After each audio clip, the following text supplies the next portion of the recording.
Hello everyone, welcome back to my channel. कैसे हैं आप सभी? आई होप आप सब अच्छे होंगे। प्रिपरेशन चल रही होगी, अच्छी चल रही होगी। ठीक है, सो स्टार्ट करते हैं आज का सेशन। आज हम यूनिट 4 के बारे में डिस्कस करेंगे। ज़्यादा बड़ा टॉपिक नहीं है यूनिट 4 में, कुछ ही टॉपिक्स हैं। कोशिश करूंगी आज ही कंप्लीट करने की, नहीं होता तो एक वीडियो और अलग से दे दूंगी, तो आपका मैक्सिमम 2 यूनिट्स, 2 वीडियोस के अंदर अंदर आपकी यूनिट 4 आपकी कंप्लीट हो जाएगी। फिर यूनिट 5 एंड 6 तो बहुत ही छोटी छोटी हैं, समझो एक एक टॉपिक है। तो 3 से 4 दिन का ही आपका सब्जेक्ट और है। इसमें मैं आपके वेरी शॉर्ट शॉर्ट जो आते हैं वे भी मैं आपको करा दूंगी। ठीक है ना? तो स्टार्ट करते हैं आज का टॉपिक यूनिट 4।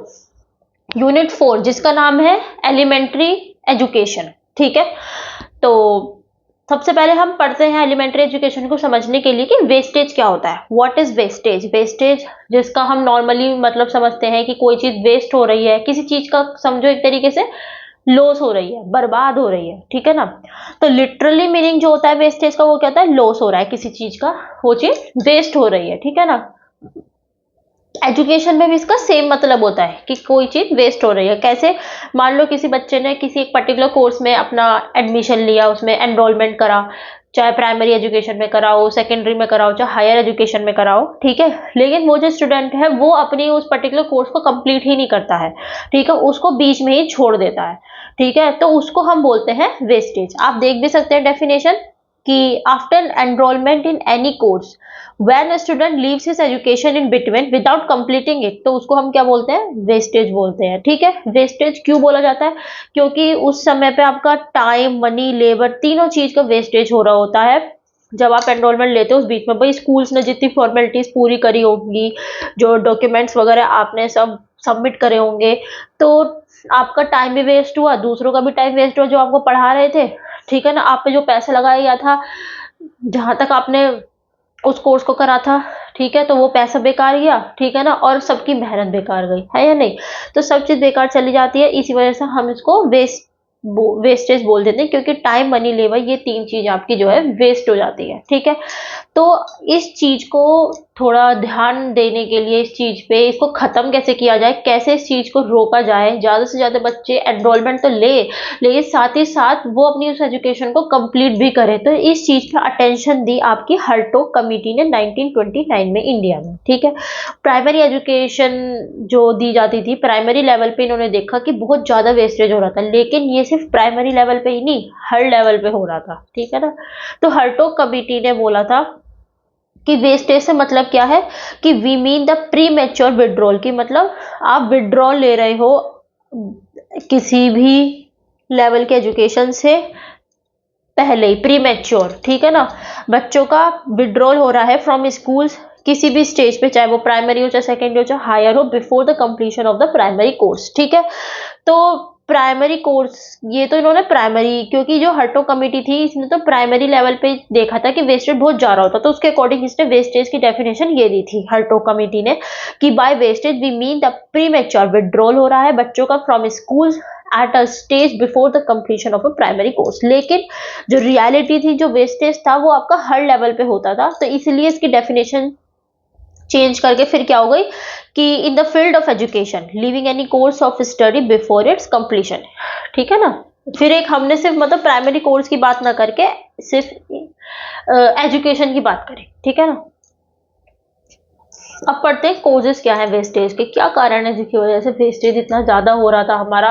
ठीक है, क्यों बच्चे एजुकेशन अपनी कंप्लीट नहीं कर पा रहे थे? तो उसमें सबसे पहला कारण था आपका एब्सेंस ऑफ मेथोडिकल अप्रोच। ठीक है, मेथोडिकल अप्रोच नहीं थी प्राइमरी एजुकेशन में उस टाइम पे इंडिया में, या किसी भी लेवल पे इंडिया में मेथोडिकल अप्रोच नहीं थी।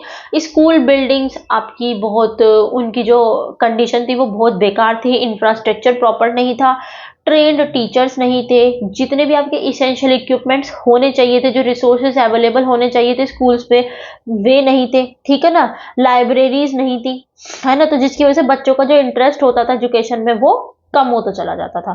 ठीक है, तो बच्चे अपनी एजुकेशन को बीच में ही छोड़ देते थे, उसको फिनिश नहीं करते थे। ठीक है ना? और टीचर्स के लिए भी बहुत ज्यादा डिफिकल्ट होता था कि वो कुछ एफर्ट्स डालें कि बच्चों का मेंटल, फिजिकल और मोरल डेवलपमेंट हो सके, बच्चों की पर्सनालिटी में थोड़ा इम्प्रूवमेंट आ सके। क्यों? क्योंकि नेसेसरी उनके पास वो बेसिक थिंग्स ही नहीं होती थी, है ना, जिसकी वजह से वो बच्चों के डेवलपमेंट की या सेल्फ प्रोग्रेस के ऊपर ध्यान दें। ठीक है ना, तो कुछ वजह टीचर्स की भी होती थी जिसकी वजह से वे एफर्ट्स ही नहीं डाल पाते थे। ठीक है, तो एक मैथोडिकल अप्रोच आपकी नहीं थी उस टाइम पे। इन डिफरेंस ऑफ गार्जियंस, ठीक है, इसका मतलब क्या, देखो हमारी आज उस टाइम पे इंडिया की लगभग 70% जो हमारी पॉपुलेशन थी वो इलिटरेट थी। ठीक है ना, इलिटरेट लोग जो होते हैं उनको एजुकेशन का मतलब नहीं पता होता, वो एजुकेशन की वैल्यू को समझते ही नहीं है बिल्कुल भी। ठीक है ना, तो जब पेरेंट्स ही इलिटरेट होंगे तो वो क्यों ही अपने बच्चों को भेजेंगे, क्यों उनके ऊपर पैसा बर्बाद करेंगे उनको पढ़ाने के लिए, है या नहीं? तो वो तो यही चाहेंगे कि बच्चे जो हैं अपना हमारे साथ रह के ही कमाए करें, यही इसी से ही जीवन चलना है, एजुकेशन में बेकार में पैसे क्यों फूकने। तो ऐसे उन लोगों की थिंकिंग होती थी। तो कुछ यहाँ पे भी इंटरफेरेंसेस आ जाते थे। ठीक है ना, जो पेरेंट्स होते थे वो अपने बच्चों को जैसे स्टार्टिंग में कुछ ने भेजना स्टार्ट भी करा, लेकिन उनको लग रहा है कि अगर मेरा बेटा होता तो फिर ये काम मेरा हो जाता।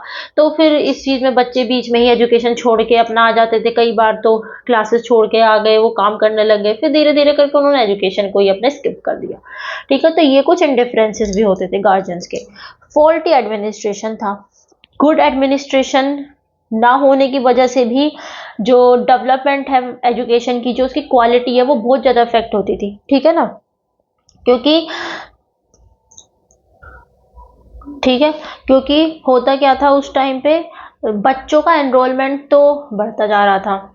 जैसे मान लो कुछ बच्चों का एक टाइम पे बच्चों का एनरोलमेंट बढ़ गया, लेकिन टीचर्स का नंबर नहीं इंक्रीज हो रहा था। ठीक है ना, टीचर्स का नंबर इंक्रीज नहीं हो रहा था। जो आपकी इंस्पेक्टिंग स्टाफ होते थे, जो एडमिनिस्ट्रेटिव ऑफिसर्स होते थे, उनकी स्ट्रेंथ में कोई इंक्रीमेंट नहीं आ रहा था। टीचर स्टूडेंट का जो रेशो था वो बढ़ता जा रहा था। बहुत ज़्यादा बच्चों पे एक टीचर होता था। जैसे कि आज नॉर्मली हम कहते हैं कि एक 30 से 40 क्लास का अगर बच्चों की क्लास है तो उसमें एक टीचर चल जाता है फिर भी, या 25 स्टूडेंट पे एक टीचर चल जाता है। तो रेशो जो है ना ये बढ़ता जा रहा था। ठीक है ना, ये नंबर ऑफ स्टूडेंट्स आपके बढ़ते जा रहे थे और टीचर एक ही रहता था, है या नहीं? तो टीचर वो हर एक बच्चे पे प्रॉपर अटेंशन पे नहीं कर पाता था।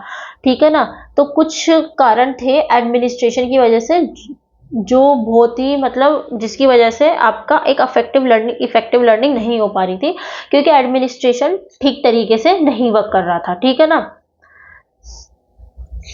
क्वालिटी नहीं थी वो एजुकेशन में। ठीक है, ओके, ठीक है। तो अब दूसरा कारण क्या होता था कि प्रॉपर प्लानिंग नहीं थी। ठीक है ना, तो क्योंकि कोई रूल्स ही नहीं थे रिगार्डिंग कि एडमिशन किस तरीके से होना है। ठीक है ना, कंडीशंस क्या थी क्लासेस की फॉर अ सर्टेन पीरियड की, हम क्लासेस में इस तरीके से बच्चों को ये प्रोवाइड करेंगे, हम ये पढ़ाएंगे बच्चों को, हमारे यहाँ पे इस क्लास में ये फैसिलिटी भी है। तो इस तरीके के कोई रूल डिफाइंड नहीं थे उन लोगों के। जो स्टूडेंट होते थे वो इसी वजह से क्या होता था, वो अपनी इच्छा से ही एजुकेशन को छोड़ देते थे बीच में। ठीक है ना, एक क्लास में अलग अलग एज के बच्चे आपके पढ़ रहे थे। ठीक है ना, तो ऐसा भी कुछ था, कोई एडमिशन को लेकर कोई प्रॉपर प्लानिंग नहीं थी इनकी, जिसकी वजह से अब देखो जब एक क्लास में प्राइमरी लेवल मतलब नर्सरी क्लास के बच्चे में फर्स्ट क्लास का बच्चा भी आके पढ़ने लगे। ठीक है ना, तो ये कोई तो थोड़े ना बैठता है। एडमिशन प्रॉपरली अगर हो तो फिर ये दिक्कतें क्यों आए। ठीक है ना, तो टीचर भी क्या होता था, उसको भी डिफिकल्टी हो जाती थी पढ़ाने में। ठीक है, बच्चों को खुद पढ़ने में डिफिकल्टी हो जाती थी कि भाई नर्सरी क्लास के बच्चों को तो हम पढ़ा रहे हैं ABCD, अब फर्स्ट क्लास का बच्चा तो आपका जो है थोड़े थोड़े क्या कहते हैं, वो तो थोड़ा थोड़ा सेंटेंस पढ़ना स्टार्ट कर देता है, माई नेम इज़ दिस, इस तरीके का उनका करिकुलम में कुछ इस तरीके का सब्जेक्ट आ जाता है। तो अब भाई उसके लिए ABCD पढ़ना, उसका टाइम वेस्ट हो रहा है। ठीक है ना, और अगर इन बच्चों को पढ़ाएं तो वो इनकी साइकोलॉजिकल एज के अकॉर्डिंग नहीं है, तो टीचर को डिफिकल्टी होती थी। अलग अलग लेवल के बच्चे हो जाते थे, अलग अलग माइंड सेट के बच्चे हो जाते थे उनको पढ़ाने के लिए। ठीक है ना, तो कोई प्रॉपर प्लानिंग नहीं थी रिगार्डिंग एडमिशन। ठीक है ना, और क्या कहते हैं, कोई रूल्स नहीं थे for staying in a class for a certain period. ठीक है ना, कि क्लास में किस एज के बच्चे होने चाहिए। ठीक है ना, तो उस तरीके का भी इनका कोई रूल ही नहीं था उस टाइम पे। ठीक है ना, तो इससे क्या होता था ना, बच्चों का साइकोलॉजिकल डेवलपमेंट नहीं हो पाता था, वो इंटरेस्ट नहीं ले पाते थे, तो फिर वो फाइनली गिव अप कर देते थे अपनी स्टडीज से। ठीक है ना, तो ज़्यादातर बच्चे आपका जब हार्वेस्टिंग सीज़न होता था, या सोइंग सीजन्स होता था, क्योंकि उस टाइम पर तो देखो हमारा इंडिया एक एग्रियन कंट्री था, सबसे ज़्यादा उस टाइम पे एग्रीकल्चरिंग होती थी, खेती बाड़ी सबसे ज़्यादा होती थी। तो बच्चे जो होते थे उस टाइम पे स्कूल्स को अपना छोड़ देते थे, ठीक है ना। और कुछ देखो रूरल एरियाज़ में तो बच्चे इस वजह से भी छुट्टी ले लेते थे, क्योंकि भाई एक तो गरीबी बहुत थी, अपना खेती थी, तो पेरेंट्स की हाथ बटाने के लिए वे बच्चे इस वजह से भी अपना स्किप अप कर देते थे स्टडीज से, ठीक है ना। पोवर्टी के बारे में मैंने आपको बताया कि भाई रूरल एरियाज़ में इतनी ज़्यादा पोवर्टी होने की वजह से कि जिससे कि थोड़ा एक लेबर वाली हेल्प हो जाएगी पेरेंट्स को, तो इसी वजह से जो बच्चे होते थे वो हार्वेस्टिंग सीजन्स में, सोइंग सीजन्स में अपना स्कूल छोड़ के आ जाते थे, स्किप कर देते थे स्टडीज़ को, जिससे कि वो अपने माता पिता की थोड़ा हेल्प कर सकें, ठीक है ना। क्योंकि उस टाइम पे इतनी गरीबी होती थी, लोग एक दिन में 2 टाइम की रोटी तक भी वे अरेंज नहीं कर सकते थे, है ना। 2 टाइम का जो मील होता था पर डे का, वो भी उनको अरेंज करने में बहुत दिक्कत हो जाती थी, इतनी गरीबी थी उस टाइम पे हमारे देश में, ठीक है ना। और आप उनसे बुक्स नोटबुक्स अरेंज करना तो फिर देखो बहुत दूर की बात है या नहीं। तो इसी वजह से जो पेरेंट्स होते थे वो बच्चों को जो है कुछ इस वजह से भी होते थे जो स्कूल नहीं भेज पाते थे, ठीक है ना। सॉरी। फिर आता है लैक ऑफ सुटेबल करिकुलम नहीं था, ठीक है ना। कोई पैटर्न बेस्ड एजुकेशन नहीं दी जाती थी, किस तरीके का पैटर्न फॉलो होना है, ऐसा कुछ भी नहीं था। ओल्ड करिकुलम ही आपका चल रहा था उस टाइम पे भी, ठीक है ना, जो कि बिल्कुल भी इंटरेस्टिंग नहीं होता था, बहुत ज़्यादा बोरिंग हो जाता था बच्चों के लिए, जिसकी वजह, और वो जो बोर्डम होता था वही बच्चों को क्या कहते हैं, एनकरेज करता था कि तुम अपनी स्टडीज से स्किप कर दो, लीव कर दो, ठीक है ना।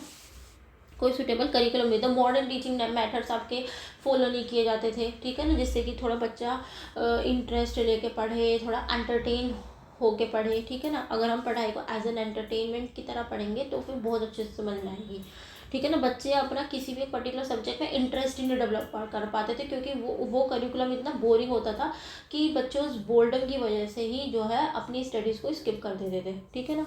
फिर आता है ओल्ड ट्रेडिशंस। हमारे जो इंडिया है उसमें बहुत ज़्यादा कंजर्वेटिव प्रैक्टिसेस हैं, आप जानते हैं इन सब बातों को लेकर, ठीक है ना। बहुत ही ज़्यादा जो लोगों का माइंडसेट है वो बहुत कंजर्वेटिव है या नहीं। जैसे कि चाइल्ड मैरिज हो जाना, अनटचेबिलिटी हो जाना, ठीक है ना, और वुमन को हमेशा सेकेंडरी पोजीशन पे रखना, पर्दा सिस्टम, तो इस टाइप का हमारा जो इंडिया वो बहुत ज़्यादा कंजर्वेटिव उसके अंदर सिस्टम्स हैं। तो क्या कहते हैं, माइनॉरिटी को जो है एजुकेशन का हक नहीं दिया जाता था, ठीक है। जो गर्ल्स एजुकेशन होती थी उसको वेस्ट समझा जाता था कि उनको कौन सा आगे चल के जॉब करनी है या फिर उनको लिवलीहुड कमाना है, उनको तो फिर भी शादी करनी है। तो ये कंजर्वेटिव माइंडसेट भी होता था, जिसकी वजह से भी बच्चे एनरोलमेंट नहीं लेते थे, ठीक है, लेते थे तो वो बीच में छोड़ देते थे, ठीक है ना। और कुछ पेरेंट्स ले रही है तो फिर सोसाइटल फैक्टर्स आ जाते थे कि लड़की को भेज दिया जी पढ़ने के लिए, देखो है नहीं। तो जैसे कि आज के टाइम पे हो जाता है कि भाई लड़की इसकी बाहर पढ़ रही है और क्या कहते हैं बिगड़ जाएगी, ये सब तो कुछ सोसाइटल फैक्टर्स भी होते थे। कुछ फैमिलीज अगर कोशिश भी करती थी भेजने की तो थोड़ा सोसाइटल फैक्टर्स अफेक्ट कर जाता था। तो ओल्ड ट्रेडिशंस बहुत ज़्यादा थे, क्योंकि हमारे इंडिया में आज भी ऐसे बहुत सारे लोग हैं। आज this is 2025 and I think 4 to 5 days बाद हम 2026 में एंटर कर जाएंगे, लेकिन आज भी हमारे इंडिया में बहुत सी ऐसी कंजर्वेटिव फैमिलीज हैं अब भी, ठीक है ना। तो इसके भी देखो बहुत सारे फैक्टर्स हैं, हम उन्हीं की सोच को ही नहीं ब्लेम कर सकते। कुछ रीजंस ऐसे भी अभी बहुत सी फैमिलीज तो देखो बहुत अच्छा भी करती हैं आज के टाइम में, फिर भी एक मेजर परसेंटेज में बहुत इम्प्रूवमेंट आया है। लेकिन कुछ लड़कियां भी गलत तरीके से अपना एक सोसाइटी को एक इमेज छोड़ देती हैं, है ना, जिसकी वजह से बाकी फैमिलीज भी फिर सोच में मजबूर हो जाती है कि भाई कैसे करें। तो बहुत सारे फैक्टर्स हैं, ऐसा नहीं है, ठीक है। तो अब रेमेडीज़ क्या है वेस्टेज की, किस तरीके से हम वेस्टेज को कंट्रोल कर सकते हैं, अपना करिकुलम को दोबारा से रीऑर्गेनाइज करके, ठीक है ना। करिकुलम इस तरीके से प्रिपेयर करें कि हमारा चाइल्ड सेंटर्ड करिकुलम हो, ठीक है ना। लोकल कंडीशंस को देखते हुए, लोकल प्रॉब्लम्स को ध्यान में रखते हुए, लोकल ट्रेडिशंस को ध्यान में रखते हुए हम अपने करिकुलम को इस तरीके से रीऑर्गेनाइज करें। सब्जेक्ट्स उसके अंदर ज़्यादा ना डालें, थोड़ा प्रैक्टिकली चीज़ों को समझने की कोशिश करवाएं बच्चों को, ठीक है ना। उनको रियल लाइफ से अटैच करें, जो सब्जेक्ट्स हैं गर्ल्स और बॉयज़ के वो सेम ना हो, ठीक है ना, देश है ना। और क्या कहते हैं एकदम फ्लेक्सिबिलिटी होनी चाहिए करिकुलम में, ठीक है ना, कि अगर इन केस आगे चल के अगर हमें उसमें कुछ चेंजेस लेके आने हैं, एडजस्टमेंट लानी है, तो फिर वो ईजिली लाया जा सके, ठीक है ना। तो इससे क्या होगा, थोड़ा कहते हैं ना, थोड़ा आप जब चीज़ों को रियल लाइफ से जोड़ के बच्चों को पढ़ाओगे, थोड़ा प्रैक्टिकल चीज़ों को सिखाओगे, है ना, प्रैक्टिकल वे में, तो फिर बच्चे थोड़ा इंटरेस्ट लेंगे उसमें, तो बोर्डम वाली चीज़ नहीं होगी, तो बच्चे इंटरेस्ट के साथ पढ़ेंगे। ठीक है।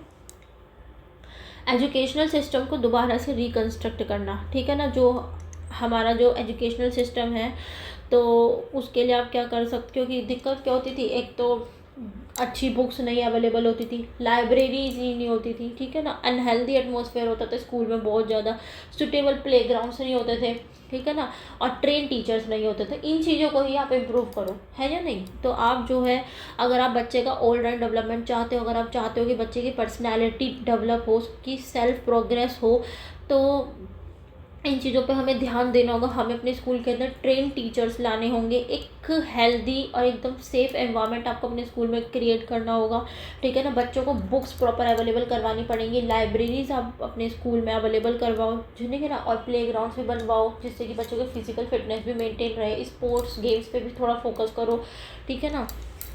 तो कोई अगर एब्सेंट हो जाता भी है तो वो, इसके लिए भी कोई नियम बनाओ कि बच्चे अगर एब्सेंट ले रहे हैं तो उसके लिए भी बच्चे जो है इन्फॉर्म करें हाँ इस रीज़न की वजह से हम एब्सेंट हो रहे हैं। आपको पता होगी बच्चे एब्सेंट, कितने बच्चे एब्सेंट हैं और कितने बच्चे एब्सेंट नहीं हैं, कितने प्रेजेंट हैं, एब्सेंट है तो क्या रीज़न है बच्चों का एब्सेंट होने का। तो इस चीज़ का भी आप डेटा अपने पास रखो, है या नहीं। तो एजुकेशनल सिस्टम में पूरी तरीके से एक रिफॉर्मेशन लाने की बहुत ज़्यादा ज़रूरत है, तो वो आप करो, ठीक है ना, अपनी यहाँ के कंडीशन के अकॉर्डिंग, ठीक है। एजुकेशन ऑफ गार्जियंस, देखो थोड़ा क्या कहते हैं, क्योंकि जो इलिटरेट लोग होते हैं वो क्योंकि एजुकेशन की वैल्यू को ही नहीं समझते हैं, तो इसके लिए क्या करना होगा कि हमें उनको भी एजुकेशन के इम्पोर्टेंस के बारे में अवेयर करना होगा, जिससे कि उनके अंदर जिज्ञासा जागे कि वो भी अपने बच्चों को एजुकेट करवाएं, ठीक है या नहीं। तो उसके लिए आप वेरियस कैंपेन्स के थ्रू, रैलीज़ के थ्रू, या फिर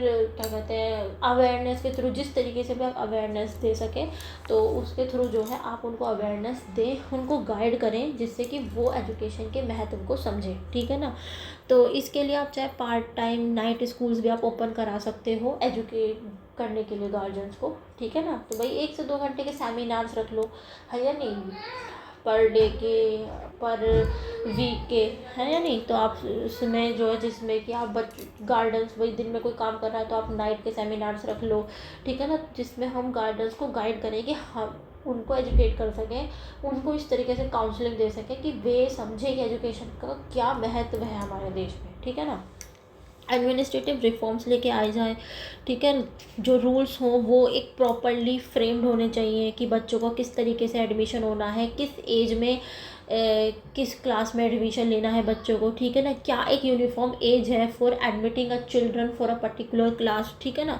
तो अटेंशन दिया जाए आपका एज पे, बच्चों की एबिलिटी पे, उनके इंटेलिजेंस लेवल पे, जब भी आप उनको एडमिशन दो बच्चों को, है या नहीं। स्टैंडर्ड एजुकेशन को थोड़ा इम्प्रूव करो, अटेंडेंस को रेगुलरली चेक करते रहो, लोकल बॉडीज़ को भी जो है आप बोलो कि वो भी किस तरीके से, मतलब एजुकेशन में, क्योंकि लोकल बॉडीज़ का काम होता है प्राइमरी एजुकेशन को देखना, तो कि प्राइमरी एजुकेशन में लोग ज़्यादा से ज़्यादा इंटरेस्ट लें, वो अपने बच्चों को भेजें, एनरोलमेंट ज़्यादा से ज़्यादा हो। तो उसके लिए भी वे क्या कर सकते हैं, किस तरीके से अवेयरनेस फैला सकते हैं, तो वो भी इस चीज़ पे काम करें, ठीक है ना। तो बेसिक चीज़ की बात क्या है कि एडमिनिस्ट्रेटिव रिफॉर्म्स लेके आने हैं, ठीक है ना। आपको अपना अगर वेस्ट रोकना है तो एडमिनिस्ट्रेशन में चेंज लाना पड़ेगा, ठीक है ना। जो भी फैक्टर्स हैं, नंबर ऑफ़ इंस्पेक्टर्स हैं, आप उनको इंक्रीज़ करो, है या नहीं। इंस्पेक्शन मेथड को अपना थोड़ा इम्प्रूव करो, ये सारी चीज़ों पे आप ध्यान दो, ठीक है।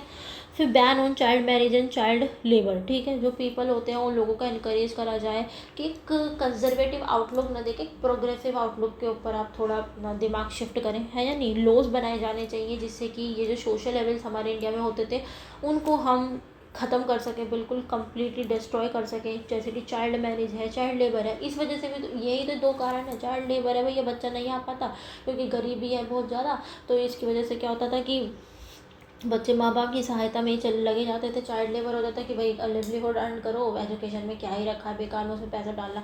तो चाइल्ड लेबर और चाइल्ड मैरिज, ये 2 चीज़ बैन होंगी तब जाके तो बच्चे अपना इन 2 काम से फ्री होंगे, तभी तो जाके वो कुछ करेंगे।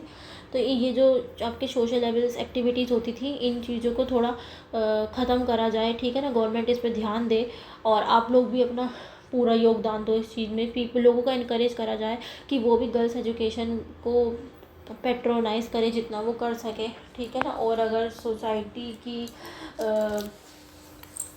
थिंकिंग ठीक रहे तो आप को एजुकेशन भी प्रोवाइड कर सकते हो, है या नहीं। तो वो आपके लिए बहुत ईजी हो जाएगा, क्योंकि गर्ल्स और बॉयज़ के लिए सेपरेट चीज़ें करना थोड़ा टिपिकल हो जाता है, ठीक है। तो उस टाइम पे जहाँ पे आपको इतना फाइनेंशियल एड ना हो आपके पास इतना, है या नहीं, ठीक है। तो फिर अब सोसाइटी की अगर रजामंदी होती है तो फिर आप को एजुकेशन देनी स्टार्ट कर दो।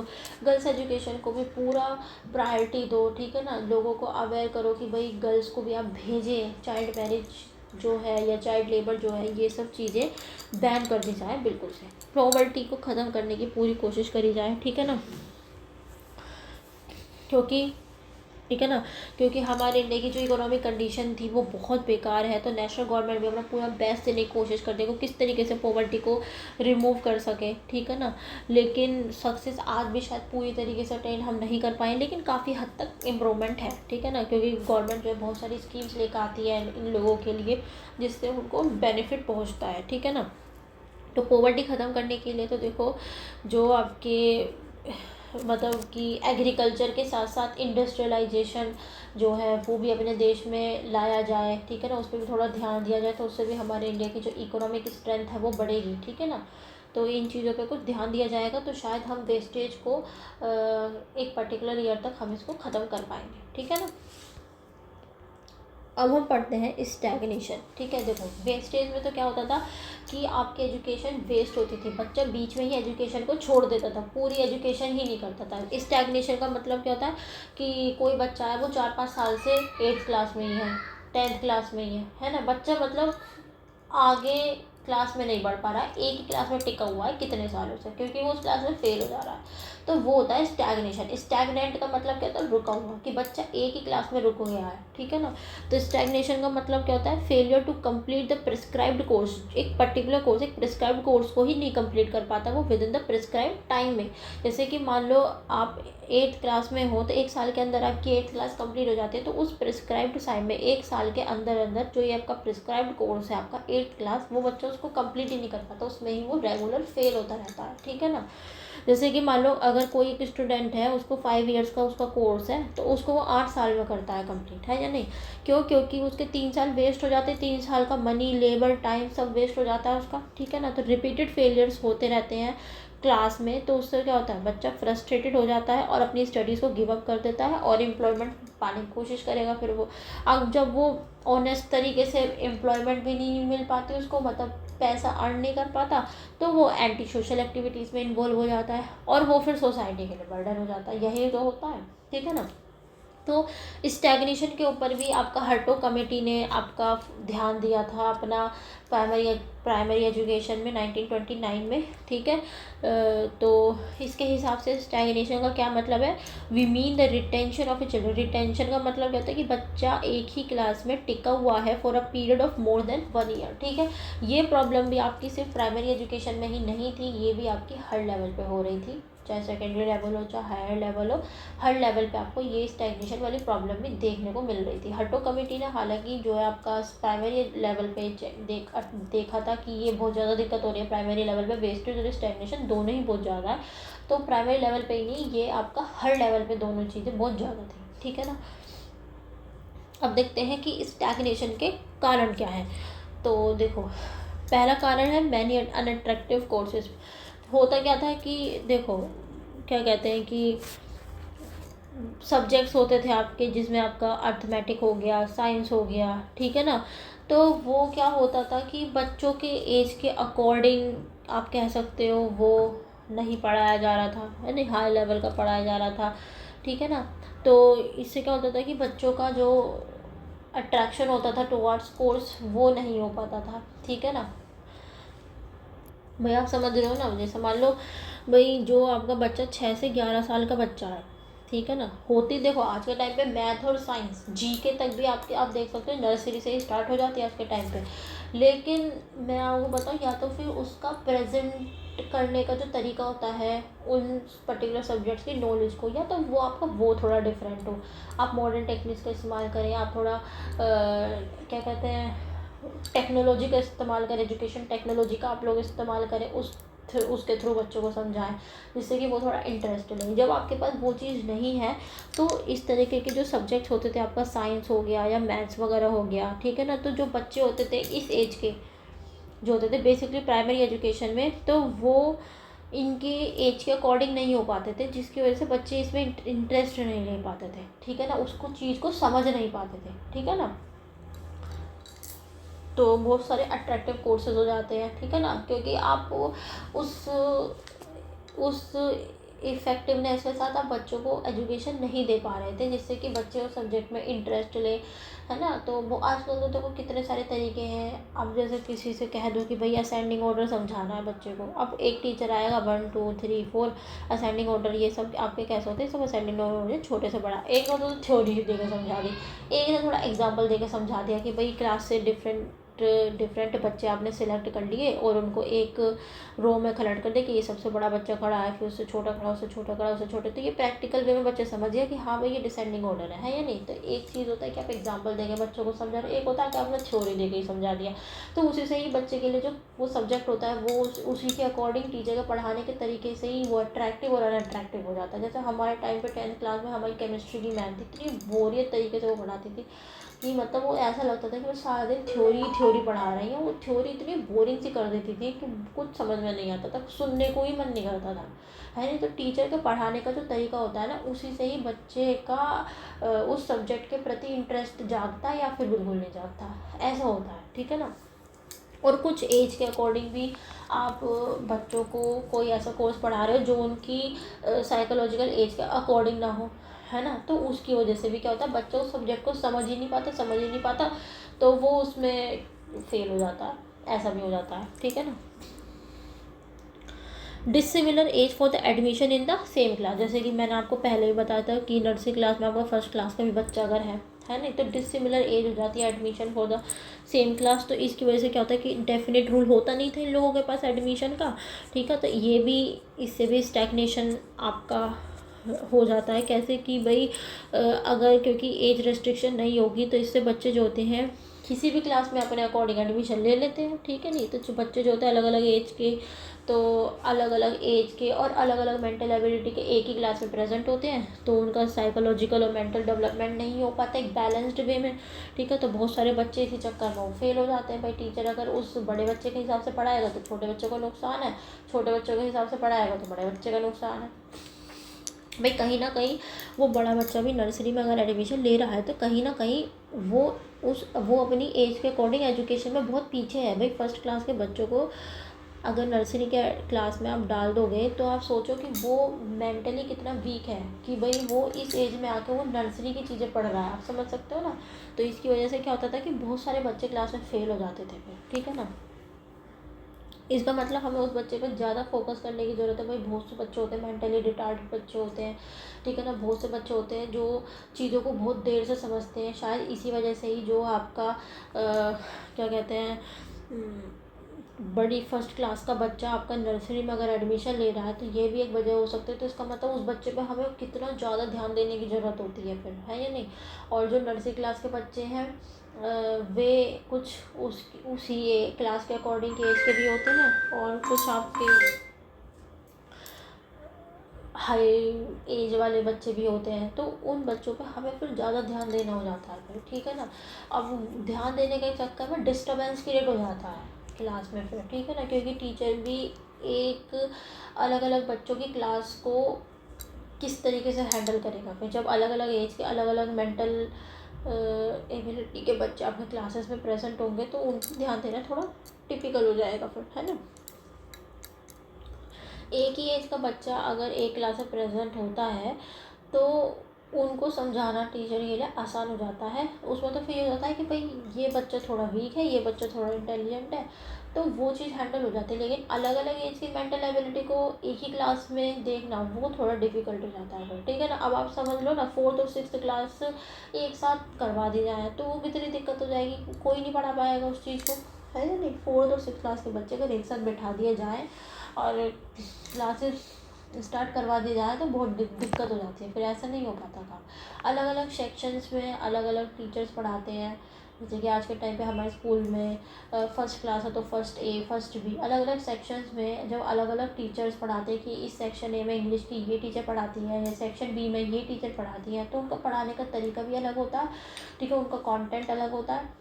मतलब कंटेंट इन द सेंस कि बुक्स तो आपकी सेम ही होती है, लेकिन पढ़ाने के तरीके अलग होने की वजह से अलग अलग क्लास के क्वेश्चन आंसर अलग होते हैं, जो कॉपी में कंटेंट होता है वो डिफरेंट होता है या नहीं। अब जब उस सेक्शन बी के बच्चों को सेक्शन ए की टीचर किसी दिन आकर पढ़ाने लगे तो उन बच्चों को समझ में नहीं आएगा, ठीक है ना। तो आप समझ रहे हो, सेम क्लास में सेम बच्चे भी हैं, लेकिन टीचर के डिफरेंट होने की वजह से, क्योंकि वो बच्चा उसी टीचर से पढ़ रहा था तो आपको दिक्कत होती है उस टीचर से पढ़ने में भी, फिर क्योंकि आपको उसका वो कंटेंट मिसमैच कर जाता है। जो आपने पढ़ा होता है हो सकता है वो उस तरीके से ना पढ़ा पाए। कई बार भाई हम यूट्यूब से ही हम पढ़ रहे हैं, जैसे कितने टीचर हैं ऐसे पढ़ाने वाले, लेकिन हमें किसी एक ही टीचर का कॉन्टेंट समझ में आता है। तो ये एक चीज़ आ जाती है कि डिसिमिलर एज होती है for the admission in the same class, ठीक है। अनइंटरेस्टिंग एटमॉस्फेयर होता है, बिल्कुल भी बोरिंग एटमॉस्फेयर होता है स्कूल का, जिसकी वजह से बहुत ज़्यादा प्रॉब्लम्स आ जाती हैं, एडजस्टमेंट प्रॉब्लम्स आ जाती हैं, बच्चे अपने आप को उस एनवायरनमेंट में ढाल नहीं पाते हैं, ठीक है ना। और क्या कहते हैं, अनइंटरेस्टिंग एटमॉस्फेयर होने की वजह से जब वो एनवायरनमेंट में वो डेवलप नहीं हो पाते हैं, एडजस्ट नहीं कर पाते हैं, तो फिर वो एंटी सोशल एक्टिविटीज़ में इन्वॉल्व हो जाते हैं, तो आपके जुवेनाइल केसेस हो जाते हैं इसी चक्कर में फिर, ठीक है ना। तो ये बहुत सारी चीज़ होती है कि एक एनवायरनमेंट और एक हेल्दी एनवायरनमेंट होना बहुत ज़रूरी है, ठीक है। फिज़िकल वीकनेस हो जाती है, इस वजह से भी शायद बच्चा आपका माल न्यूट्रिशन कैस हो, या इसकी वजह से भी क्या होता है कि उसको बहुत ज़्यादा बीमारियां हो जाती है, इसकी वजह से भी स्टैग्नेशन हो जाता है नहीं, बीमार है बच्चा, बिल्कुल से मेंटली फिट ही नहीं है बिल्कुल भी, तो ये भी एक कारण हो जाता है स्टैग्नेशन का, कि वो फिर क्लास में ध्यान ही नहीं दे पाता क्योंकि वो हेल्दी नहीं है बॉडी से, ठीक है ना। सोशल लेवल प्रैक्टिसेस हो जाती हैं, है ना, जल्दी शादी करवा दी जाती है।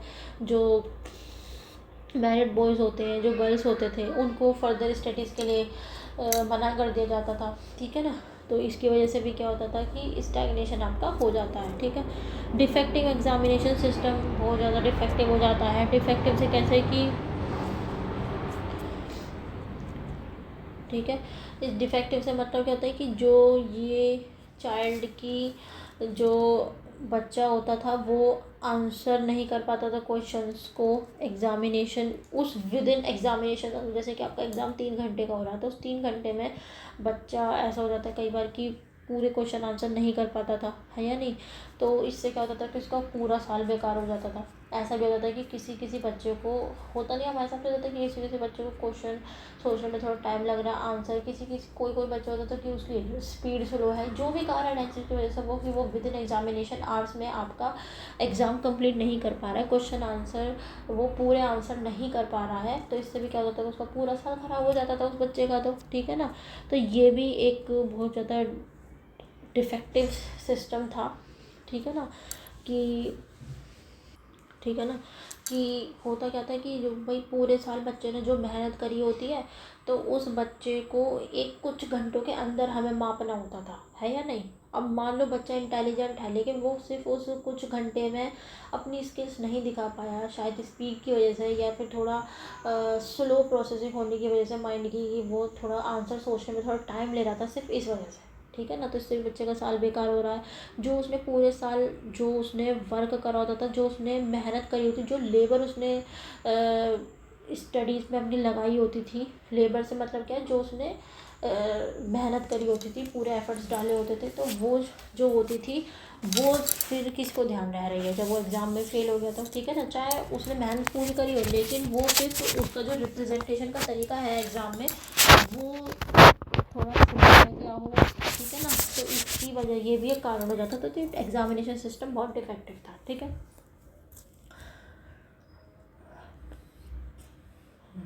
कहते हैं ना मतलब कि लेंदी लेंदी क्वेश्चन पूछ लिए, टाइम कम दे दिया, तो ये सब चीज़ें, ठीक है। अब इस स्टैग्नेशन को रोका कैसे जा सकता है, तो देखो आप करिकुलम दोबारा से रिकन्स्ट्रक्ट करें, है या नहीं, वही सेम चीज़ है, दोबारा से रिकन्स्ट्रक्ट करें, ठीक है ना। अर्थमेटिक साइंस हो गया या फिर जो अनअट्रैक्टिव सब्जेक्ट्स होते थे उनको आप सिंपल और इंटरेस्टिंग तरीके से प्रोवाइड करने की कोशिश करें, अगर आप अपने करिकुलम में उनको इंक्लूड कर रहे हो तो, नहीं तो फिर साइकोलॉजिकल एज के अकॉर्डिंग आप सब्जेक्ट्स इंक्लूड करें, ठीक है। प्रॉपर एडमिशन पॉलिसी होनी चाहिए, ठीक है ना, ऐसा एक, ठीक है, जिससे कि बच्चों का मेंटल डेवलपमेंट हो सके, बच्चों का जो स्पीड है वो बढ़ सके, ठीक है ना। और क्या कहते हैं, एडमिशन जो है बच्चों का वो यूनिफॉर्मली होना चाहिए, यूनिफॉर्म एज आप फिक्स करें फॉर अ पर्टिकुलर क्लास, ठीक है, तो इस चीज़ पे भी थोड़ा ध्यान दिया जाए। रेवोल्यूशनाइज्ड एटमॉस्फेयर होना चाहिए, एक सेफ़ एंड हेल्दी इन्वायरमेंट आप अपने स्कूल में क्रिएट करें, ठीक है ना। जब अनहेल्दी इन्वायरमेंट होता है तो बच्चा फिर एंटी सोशल एक्टिविटीज़ में इन्वॉल्व हो जाता है, तो ऐसा ना हो, एक हेल्दी इन्वायरमेंट आप अपने स्कूल में क्रिएट करें, ठीक है ना। इम्प्रूव्ड हेल्थ ऑफ चिल्ड्रन, बच्चों की जो मेंटल हेल्थ है, ठीक है ना, तो वो कहीं ना कहीं उनकी फ़िज़िकल हेल्थ से ही रिलेटेड होती है, तो गुड हेल्थ से ही बच्चे का जो हेल्दी माइंड हो पाएगा, है या नहीं। तो इसके लिए जो इंडियन लोग होते थे उस टाइम में बहुत ज़्यादा पुअर होते थे, तो वो न्यूट्रिशियस फूड उन बच्चों को नहीं मिल पाता था, तो इसलिए ये स्टेट की ड्यूटी होती है कि वो इनके लिए एक नीडफुल फूड प्रोवाइड करे, सिटीजन्स के लिए, जो हमारे देश के नागरिक हैं उनके लिए एक नीडफुल फूड, जितनी ज़रूरत हो उतना फूड वो बच्चों को प्रोवाइड करे। तो ये जिम्मेदारी किसकी होती है, स्टेट गवर्नमेंट की जिम्मेदारी होती है। तो स्टेट गवर्नमेंट रिस्पॉन्सिबिलिटी ले कि उन बच्चों को वो न्यूट्रिशियस फूड प्रोवाइड करे, अगर उसको स्टैग्नेशन वाकई में रोकना है तो इतना उसको ध्यान फिर देना पड़ेगा। जब तो आगे चल के आपकी मिड डे मील स्कीम भी आ गई थी, इसी में ही हम पढ़ेंगे आगे, इसी वजह से ही ये मिड डे मील स्कीम को भी लाया गया था, जिससे कि बच्चों को न्यूट्रिशियस फूड मिल सके, ठीक है। साइकोलॉजिकल टीचिंग मेथड्स होने चाहिए, ठीक है ना, कि जो बच्चों की एज के अकॉर्डिंग आप टीचिंग दें बच्चों को, उनको पढ़ाएं उनकी एज के अकॉर्डिंग, ठीक है ना। कितने इफेक्टिव तरीके से आप समझा सकते हैं उस इफेक्टिव तरीके से आप समझाएं। प्रॉपर रिसोर्सेज इक्विपमेंट्स प्रोवाइड कराए जाएँ टीचर्स को, जिससे कि वे भी इफेक्टिव इंगेजमेंट पे ध्यान दे सकें क्लासरूम में, ठीक है। Child marriage and child labour को एकदम बैन कर दिया जाए, ठीक है। और एग्जामिनेशन पैटर्न में भी थोड़ा चेंजेस लाए जाए, ठीक है ना, क्योंकि कुछ घंटे में जो हम बच्चों की प्रोग्रेस को माप लेते थे, ठीक है, तो उसके लिए क्या हो कि फिर एक प्रॉपर टीम होनी चाहिए आपकी एक उस एग्ज़ाम को डिज़ाइन करने के लिए, ठीक है, नहीं कि इस तरीके का एग्ज़ाम आप बनाएं कि उस घंटे में वाकई में वो एग्ज़ाम उतने घंटे में कंप्लीट हो सके, है या नहीं। तो इस तरीके से आप एग्ज़ाम को डिज़ाइन करें। जैसे कि देखो आज के टाइम पे भी हम कितने पेपर देते हैं, तो उसमें आपके शॉर्ट वेरी शॉर्ट इस तरीके से क्वेश्चन होते हैं, तो कुछ क्वेश्चन ऐसे भी होते हैं कि हर डल से डल बच्चा कर सके, अगर उसने थोड़ा बहुत भी पढ़ा है तो, कि बच्चा फेल ना हो। हर कोई ऑर्गेनाइजेशन एग्ज़ाम इस तरीके से ही ऑर्गेनाइज़ करती है या नहीं। आप कोई कॉम्पिटिटिव एग्ज़ाम भी देने जाते हो तो उसमें आप समझो अगर 20 नंबर का पेपर है तो 20 में से 5 या 10 नंबर क्वेश्चन तो ऐसे होते हैं कि अगर बच्चे ने थोड़ा बहुत भी पढ़ा है तो वो उस बच्चा उस टाइम में उनको तो कर ही लेगा कि एटलीस्ट वो फेल ना हो, ठीक है ना। कुछ क्वेश्चन ही हार्ड रखे जाते हैं, जो इंटेलिजेंट होगा, जिसने बहुत अच्छे से पढ़ रखा होगा वो उसको कर देगा, जो नहीं कर पाएगा वो नहीं कर पाएगा फिर, है या नहीं। तो एग्जामिनेशन सिस्टम इस तरीके का हो कि एक बैलेंस होना चाहिए एग्ज़ाम पेपर में भी, एक बैलेंस्ड वे में आपके क्वेश्चंस होने चाहिए, है या नहीं। ऐसा नहीं कि आपने सारे टिपिकल दे दिए और दे दिए 2 घंटे, तो नहीं कर पाएगा कोई भी बच्चा। तो एग्ज़ाम में जो क्वेश्चंस हैं वो इस तरीके से फ्रेम्ड हो, इस तरीके से अरेंज्ड हो कि वो उस विदिन घंटे, उस विदिन प्रिस्क्राइब टाइम के अंदर वो हो भी जाने चाहिए, ठीक है ना। इस तरीके से आप अपने एग्जामिनेशन पैटर्न में चेंजेस लेके आए कुछ, ठीक है। तो ये था आपका स्टैटिस्टिक्स, ठीक है। अब हम पढ़ते हैं यूनिवर्सलाइजेशन क्या होता है। Universalisation of an elementary education. देखो इसका मतलब क्या होता है कि ऐसे प्रोविजंस बनाए जाएं, ऐसे रूल्स बनाए जाएं जिसमें फ्री, कंपलसरी और एक क्वालिटी एजुकेशन हम बच्चों को प्रोवाइड कर सकें जो 6 to 14 ईयर्स के हैं। मतलब कि इनका कहना क्या था, यूनिवर्सलाइजेशन का मतलब क्या होता है कि जो प्राइमरी एजुकेशन होती है ठीक है वो आपकी फ्री और कंपलसरी कर दी जाए और एक अच्छी क्वालिटी की एजुकेशन वहाँ पे बच्चों को प्रोवाइड की जाए। ये जो गोल होता था ये इंडिया का एक बहुत ही इम्पोर्टेंट गोल था अगर वो इकोनॉमिक और सोशल इक्विटी चाहता है। मतलब कि इर्रेस्पेक्टिव ऑफ बच्चा कि वो इकोनॉमिक बैकग्राउंड कैसा है, उसका सोशल बैकग्राउंड कैसा है, सबको एजुकेशन मिलनी चाहिए। प्राइमरी एजुकेशन सब फ्री और कंपलसरी कर देनी चाहिए, ठीक है ना, क्योंकि एजुकेशन ही एक बहुत बड़ा हथियार है अगर हमें सशक्तिकरण की बात करनी है, अपने देश की ग्रोथ की बात करनी है अगर, ठीक है ना। सशक्तिकरण किनका? गर्ल्स का। जितने भी माइनॉरिटीज़ हैं या फिर SC ST OBCs हैं, ठीक है, जो बैकवर्ड रीजन से बिलोंग करते हैं, जो बैकवर्ड कास्ट से बिलोंग करते हैं, बैकवर्ड क्लास से बिलोंग करते हैं, जिन लोगों का अनटचेबल माना जाता है, उन लोगों का सशक्तिकरण, ठीक है ना। तो यूनिवर्सलाइजेशन क्या था कि ऐसे अपने देश में नियम्स लेके आना से, कानून लेके आना से, प्रोविजंस बनाना जिसमें प्राइमरी एजुकेशन जो 6 से 14 साल के बच्चे हैं उनको हम फ्री और कंपलसरी प्रोवाइड करें, और एक अच्छी क्वालिटी का एजुकेशन हम उन बच्चों को प्रोवाइड करें, इर्रेस्पेक्टिव ऑफ कि बच्चा आपका उसका सोशल बैकग्राउंड कैसा है या फिर उसका इकोनॉमिक बैकग्राउंड कैसा है, इस पर ध्यान ना देते हो, या फिर वो किस कास्ट से बिलोंग करता है। मतलब कि डिस्क्रिमिनेशन नहीं होना चाहिए in sex, religion and caste में, ठीक है।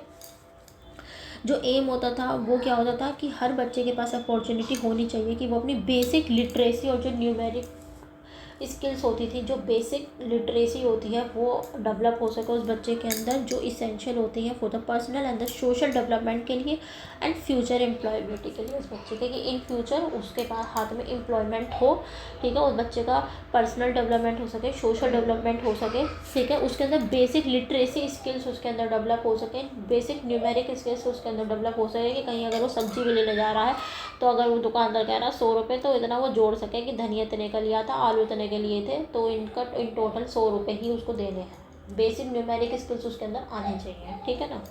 बिल्कुल ही अनजान ही ना बने वो दुनिया से, ठीक है। माँ बाप बच्चों को पढ़ाते लिखाते क्यों है कि आगे चल कर वो जब कभी सोसाइटी में उतरे, जब कभी वो समाज का सामना करें, तो वो पागल से ना बने, बेवकूफ़ से ना बने, वो समझदारी से काम लें, ठीक है ना। कि हर फील्ड में जहाँ पे भी वो कुछ भी काम अगर कर रहा है तो वो अच्छे से करे, ठीक है ना, कि उसको कोई बेवकूफ़ ना बना सके। तो यही एजुकेशन का मतलब है। अब तरक्की हो उसकी खुद की, और समाज की भी तरक्की हो, अपना अच्छा कमाए करे, और क्या चाहिए किसी को, ठीक है। यूनिवर्सलाइजेशन है तो उसका ऑब्जेक्टिव्स क्या होते हैं कि हम बच्चों का एनरोलमेंट हो ज़्यादा से ज़्यादा स्कूल्स में, एनरोलमेंट तो हो ही हो, साथ में बच्चा अपनी एलिमेंट्री एजुकेशन को कंप्लीट भी करे, मतलब कि वेस्ट और स्टैग्नेशन बिल्कुल ख़त्म होना चाहिए, ख़त्म कर दो बिल्कुल, ठीक है ना। एनरोलमेंट के साथ साथ बच्चा अपनी एजुकेशन को कंप्लीट भी करे, ठीक है। जेंडर ब्रिज करना, ब्रिज का मतलब क्या होता है? कम करना। जो आपकी जेंडर डिस्पैरिटीज़ होती थी, जो रीजनल डिस्पैरिटीज़ होती थी, सोशल डिस्पैरिटीज़ होती थी एजुकेशन में, उनको बिल्कुल ख़त्म कर दिया जाए। मतलब कि सेक्स, कास्ट एंड रिलीजन के बेसिस पे हम ये डिसाइड नहीं कर सकते कि हाँ हमें इसी को ही एजुकेशन देनी है और इसको नहीं देनी है। सबके पास अपॉर्चुनिटी है, एजुकेशन फॉर ऑल। आपका एक 2009 में एक RT एक्ट भी आया था, राइट टू एजुकेशन एक्ट। वो इसीलिए ये आया था कि irrespective of sex, caste and religion, कि बच्चा किस कास्ट से या किस सोशल बैकग्राउंड से या किस इकोनॉमिक बैकग्राउंड से बिलोंग कर रहा है, हमें उस बच्चे को एजुकेशन देना हम उस बच्चे का हक है। ये एक आपका राइट है जो कॉन्स्टिट्यूशन में ऑलरेडी मेंशन हो चुका है। जब उसका 86th अमेंडमेंट आया था कॉन्स्टिट्यूशन का, उसमें इसको बिल्कुल मेंशन कर दिया गया था आपका, ठीक है ना। बट क्वालिटी इंप्रूव होनी चाहिए एजुकेशन की, जिससे कि ग्लोबल स्टैंडर्ड्स को मीट किया जा सके। तो ये यूनिवर्सलाइजेशन होता है, ठीक है। अब देखो, जब हम एलिमेंट्री एजुकेशन को यूनिवर्सलाइज करने की बात करते हैं तो क्या क्या चैलेंजेस हमारे सामने आते हैं। ड्रॉप आउट रेट्स, कि ड्रॉप आउट रेट्स बहुत ज़्यादा हो जाते हैं। बच्चे जो है स्कूल एजुकेशन को बहुत जल्दी ड्रॉप कर देते हैं, ठीक है ना, स्पेशली रूरल एरियाज़ में, और जो इकोनॉमिकली वीकर सेक्शंस होते थे वे उनमें। क्यों? क्योंकि इससे क्या होता था कि क्योंकि बहुत ज़्यादा आपकी हर्डल्स आ जाती थी, बहुत सारी परेशानियाँ इससे क्रिएट हो जाती थी। बहुत सारे बच्चे जो थे स्कूल छोड़ देते थे जिससे कि अपने फैमिलीज़ को सपोर्ट कर सके, ठीक है ना। और कुछ का इंटरेस्ट नहीं होता था, या कुछ का मोटिवेशन नहीं मिलती थी कुछ को, ठीक है ना। उनका करिकुलम में इंटरेस्ट नहीं होता था क्योंकि करिकुलम थोड़ा बोर्डम होता था, तो ड्रॉप आउट रेट्स बहुत ज़्यादा बढ़ रहे थे। तो ये एक चैलेंज था जब हम एलिमेंट्री एजुकेशन को यूनिवर्सलाइज करने की बात करते हैं। तो एक हमारे पास जो चैलेंज था वो क्या था, ड्रॉप आउट रेट्स की। ड्रॉप आउट रेट्स जो होते थे वो हमारे बढ़ते जा रहे थे ज़्यादातर रूरल एरियाज़ में। और कौन लोग, किन लोगों का ड्रॉप आउट हो रहा था सबसे ज़्यादा? जो इकोनॉमिकली वीकर सेक्शन से आपके बिलोंग कर रहे थे, ठीक है ना। क्योंकि जो बच्चे होते थे वो पॉवर्टी की वजह से, या जो भी कह लो, फाइनेंशियल कंडीशन सही ना होने की वजह से वो अपनी फैमिलीज़ को सपोर्ट करने चले जाते थे बच्चे स्कूल को छोड़ के। और या तो एक वजह हो जाती थी कि बच्चों का इंटरेस्ट नहीं जम रहा, या फिर ऐसे होता कि बच्चों को इतनी मोटिवेशन नहीं थी उन बच्चों को कि हाँ एजुकेशन का महत्व उन बच्चों को इतना नहीं पता था, ठीक है ना। क्वालिटी ऑफ एजुकेशन दूसरा चैलेंज था। एनरोलमेंट रेट तो बढ़ रहे थे, लेकिन क्वालिटी ऑफ एजुकेशन एक बहुत बड़ा चिंता का विषय बन चुका था, क्योंकि उसमें इम्प्रूवमेंट नहीं लाया जा रहा था। इंफ्रास्ट्रक्चर जो था स्कूल में वो बिल्कुल भी ठीक नहीं था, और ट्रेंड टीचर्स भी नहीं थे, तो क्वालिटी ऑफ एजुकेशन अच्छी नहीं थी, ये एक चैलेंज था। ठीक है, जेंडर एंड सोशल डिस्पैरिटीज़ थी बहुत ज़्यादा, कि प्रोग्रेस होने के बावजूद भी जो जेंडर इनइक्वालिटी वो बनी हुई थी। ठीक है ना, सिर्फ बहुत सारी गर्ल्स जो होती थी वो स्कूल को छोड़ रही थी बीच में ही, सोसाइटल इकोनॉमिक प्रेशर्स की वजह से। ठीक है ना, कि इकोनॉमिक प्रेशर्स की, मान लो माँ बाप के पास सिर्फ 10 लाख रुपए ही है, या तो लड़के को पढ़ा लो चाहे लड़की को पढ़ा लो, तो इकोनॉमिक प्रेशर की वजह से कि हम ये पैसा अपने बेटे पे खर्च करेंगे कि कल को हमें बेटा ही पालेगा, तो इस चक्कर में इकोनॉमिक प्रेशर उन लड़कियों पर डाल दिया जाता था, सोसाइटल फैक्टर्स उन लड़कियों पर डाल दिए जाते थे कि अच्छा ये क्या करेगी, इसको तो शादी करा दो। ठीक है ना, तो बहुत सारे प्रेशर्स डाल दिए जाते थे गर्ल्स के ऊपर, जिसकी वजह से वो स्कूल्स को बीच में ही ड्रॉप कर देती थी। सिमिलरली जो SC ST कास्ट से बिलोंग करते थे लोग, जो माइनॉरिटी कम्युनिटी से बिलोंग करते थे बच्चे, उनको भी कुछ इस टाइप के बैरियर्स फेस करने पड़ते थे फॉर एक्सेसिंग द एजुकेशन। ठीक है, तो जब हम एलिमेंट्री एजुकेशन को यूनिवर्सलाइज करने की बात करते हैं, तो हमारे सामने 2-3 चैलेंजेस थे जो हमें फेस करने पड़े थे। ड्रॉप आउट रेट बढ़ रहा था, क्वालिटी ऑफ एजुकेशन अच्छी नहीं थी बिल्कुल भी, जेंडर एंड सोशल डिस्पैरिटीज़ भी बहुत ज़्यादा थी। दूसरा, लर्निंग आउटकम्स। ठीक है, कि बेसिक लिटरेसी जो हम कोशिश करते थे कि एटलीस्ट बच्चे के अंदर एक बेसिक लिटरेसी स्किल्स हों, बेसिक न्यूमेरिक स्किल्स बच्चे के अंदर हो, जब वो अपनी एजुकेशन को कंप्लीट करे, तो उसका भी लेवल बहुत लो था। ठीक है ना, इसका मतलब क्या था कि हमें अपने सिस्टम में रिफॉर्म्स लाने की ज़रूरत है। जो फोकस था वो रोड लर्निंग पे ही किया जाता था, इस चीज़ पे फोकस नहीं किया जाता था कि हम बच्चों को अंडरस्टैंडिंग प्रोवाइड करें। ठीक है, एक मीनिंगफुल एजुकेशन पे फोकस नहीं किया जाता था, सिर्फ रोड लर्निंग पे फोकस किया जाता था कि तुम इसको रट लो, बात खत्म। ठीक है ना, तो लर्निंग आउटकम्स जो थे बच्चों के वो बहुत ही ज़्यादा बेकार थे, कि बच्चे अपनी एलिमेंट्री एजुकेशन कंप्लीट कर लेते थे, उसके बाद भी जो उनकी लिटरेसी स्किल्स होती थी, बेसिक लिटरेसी स्किल्स भी उन बच्चों के अंदर डेवलप नहीं हो पा रहे थे। ठीक है ना, हाँ डेवलप सॉरी ठीक है ना, जैसे कि उस बच्चे से अगर हम कह रहे हैं कि अगर राम, एक वर्ड प्रॉब्लम सी थी छोटी सी, कि राम अगर 40 रुपये के सेब लाए 50 रुपये, तो बताओ इन टोटल ने कितने पैसे दिए। तो ये जो बेसिक न्यूमेरिसी थी वो भी बच्चों को सॉल्व नहीं कर पा रहे थे after completing their elementary education. ठीक है ना, तो कहीं ना कहीं ये भी सिस्टम को रिफ्लेक्ट करता है कि सिस्टम जो था आपका एजुकेशन का वो अच्छा नहीं था, मतलब हमें सिस्टम में रिफॉर्म लाने की ज़रूरत है। ठीक है ना, क्योंकि बच्चे फोकस उस टाइम रटने पे कर रहे थे, समझने पे नहीं कर रहे थे चीज़ों को।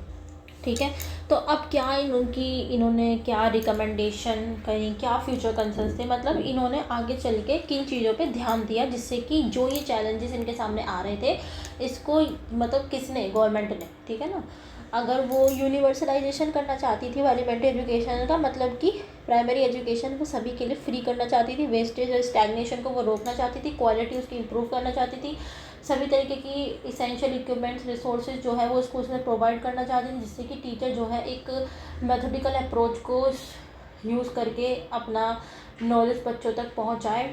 ठीक है ना, जिससे कि इफ़ेक्टिव लर्निंग हो सके, बोर्डम फील ना हो सके, और बच्चे इंटरेस्ट ले सके करिकुलम में, जिससे कि ड्रॉप आउट रेट आपका थोड़ा कम हो सके। ठीक है ना, जेंडर सोशल डिस्पैरिटीज़ के लिए भी गवर्नमेंट जो है कुछ स्टेप्स ले, जिसकी वजह से ये डिस्पैरिटीज़ हम थोड़ा कम कर सके।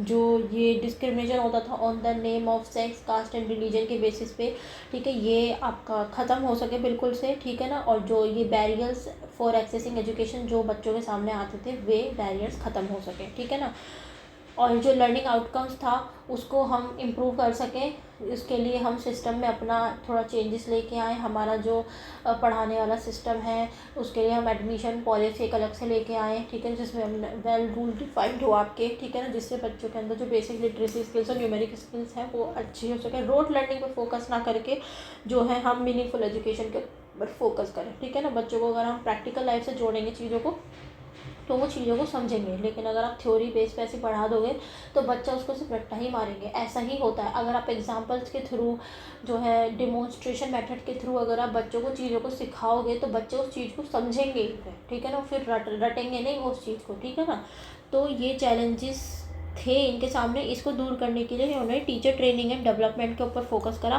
कि टीचर ट्रेनिंग में इन्होंने इन्वेस्टमेंट करी, जो कि जिसकी वजह से क्या हुआ, हमारी एजुकेशन की क्वालिटी में ऑटोमेटिकली इम्प्रूवमेंट आया, ठीक है ना।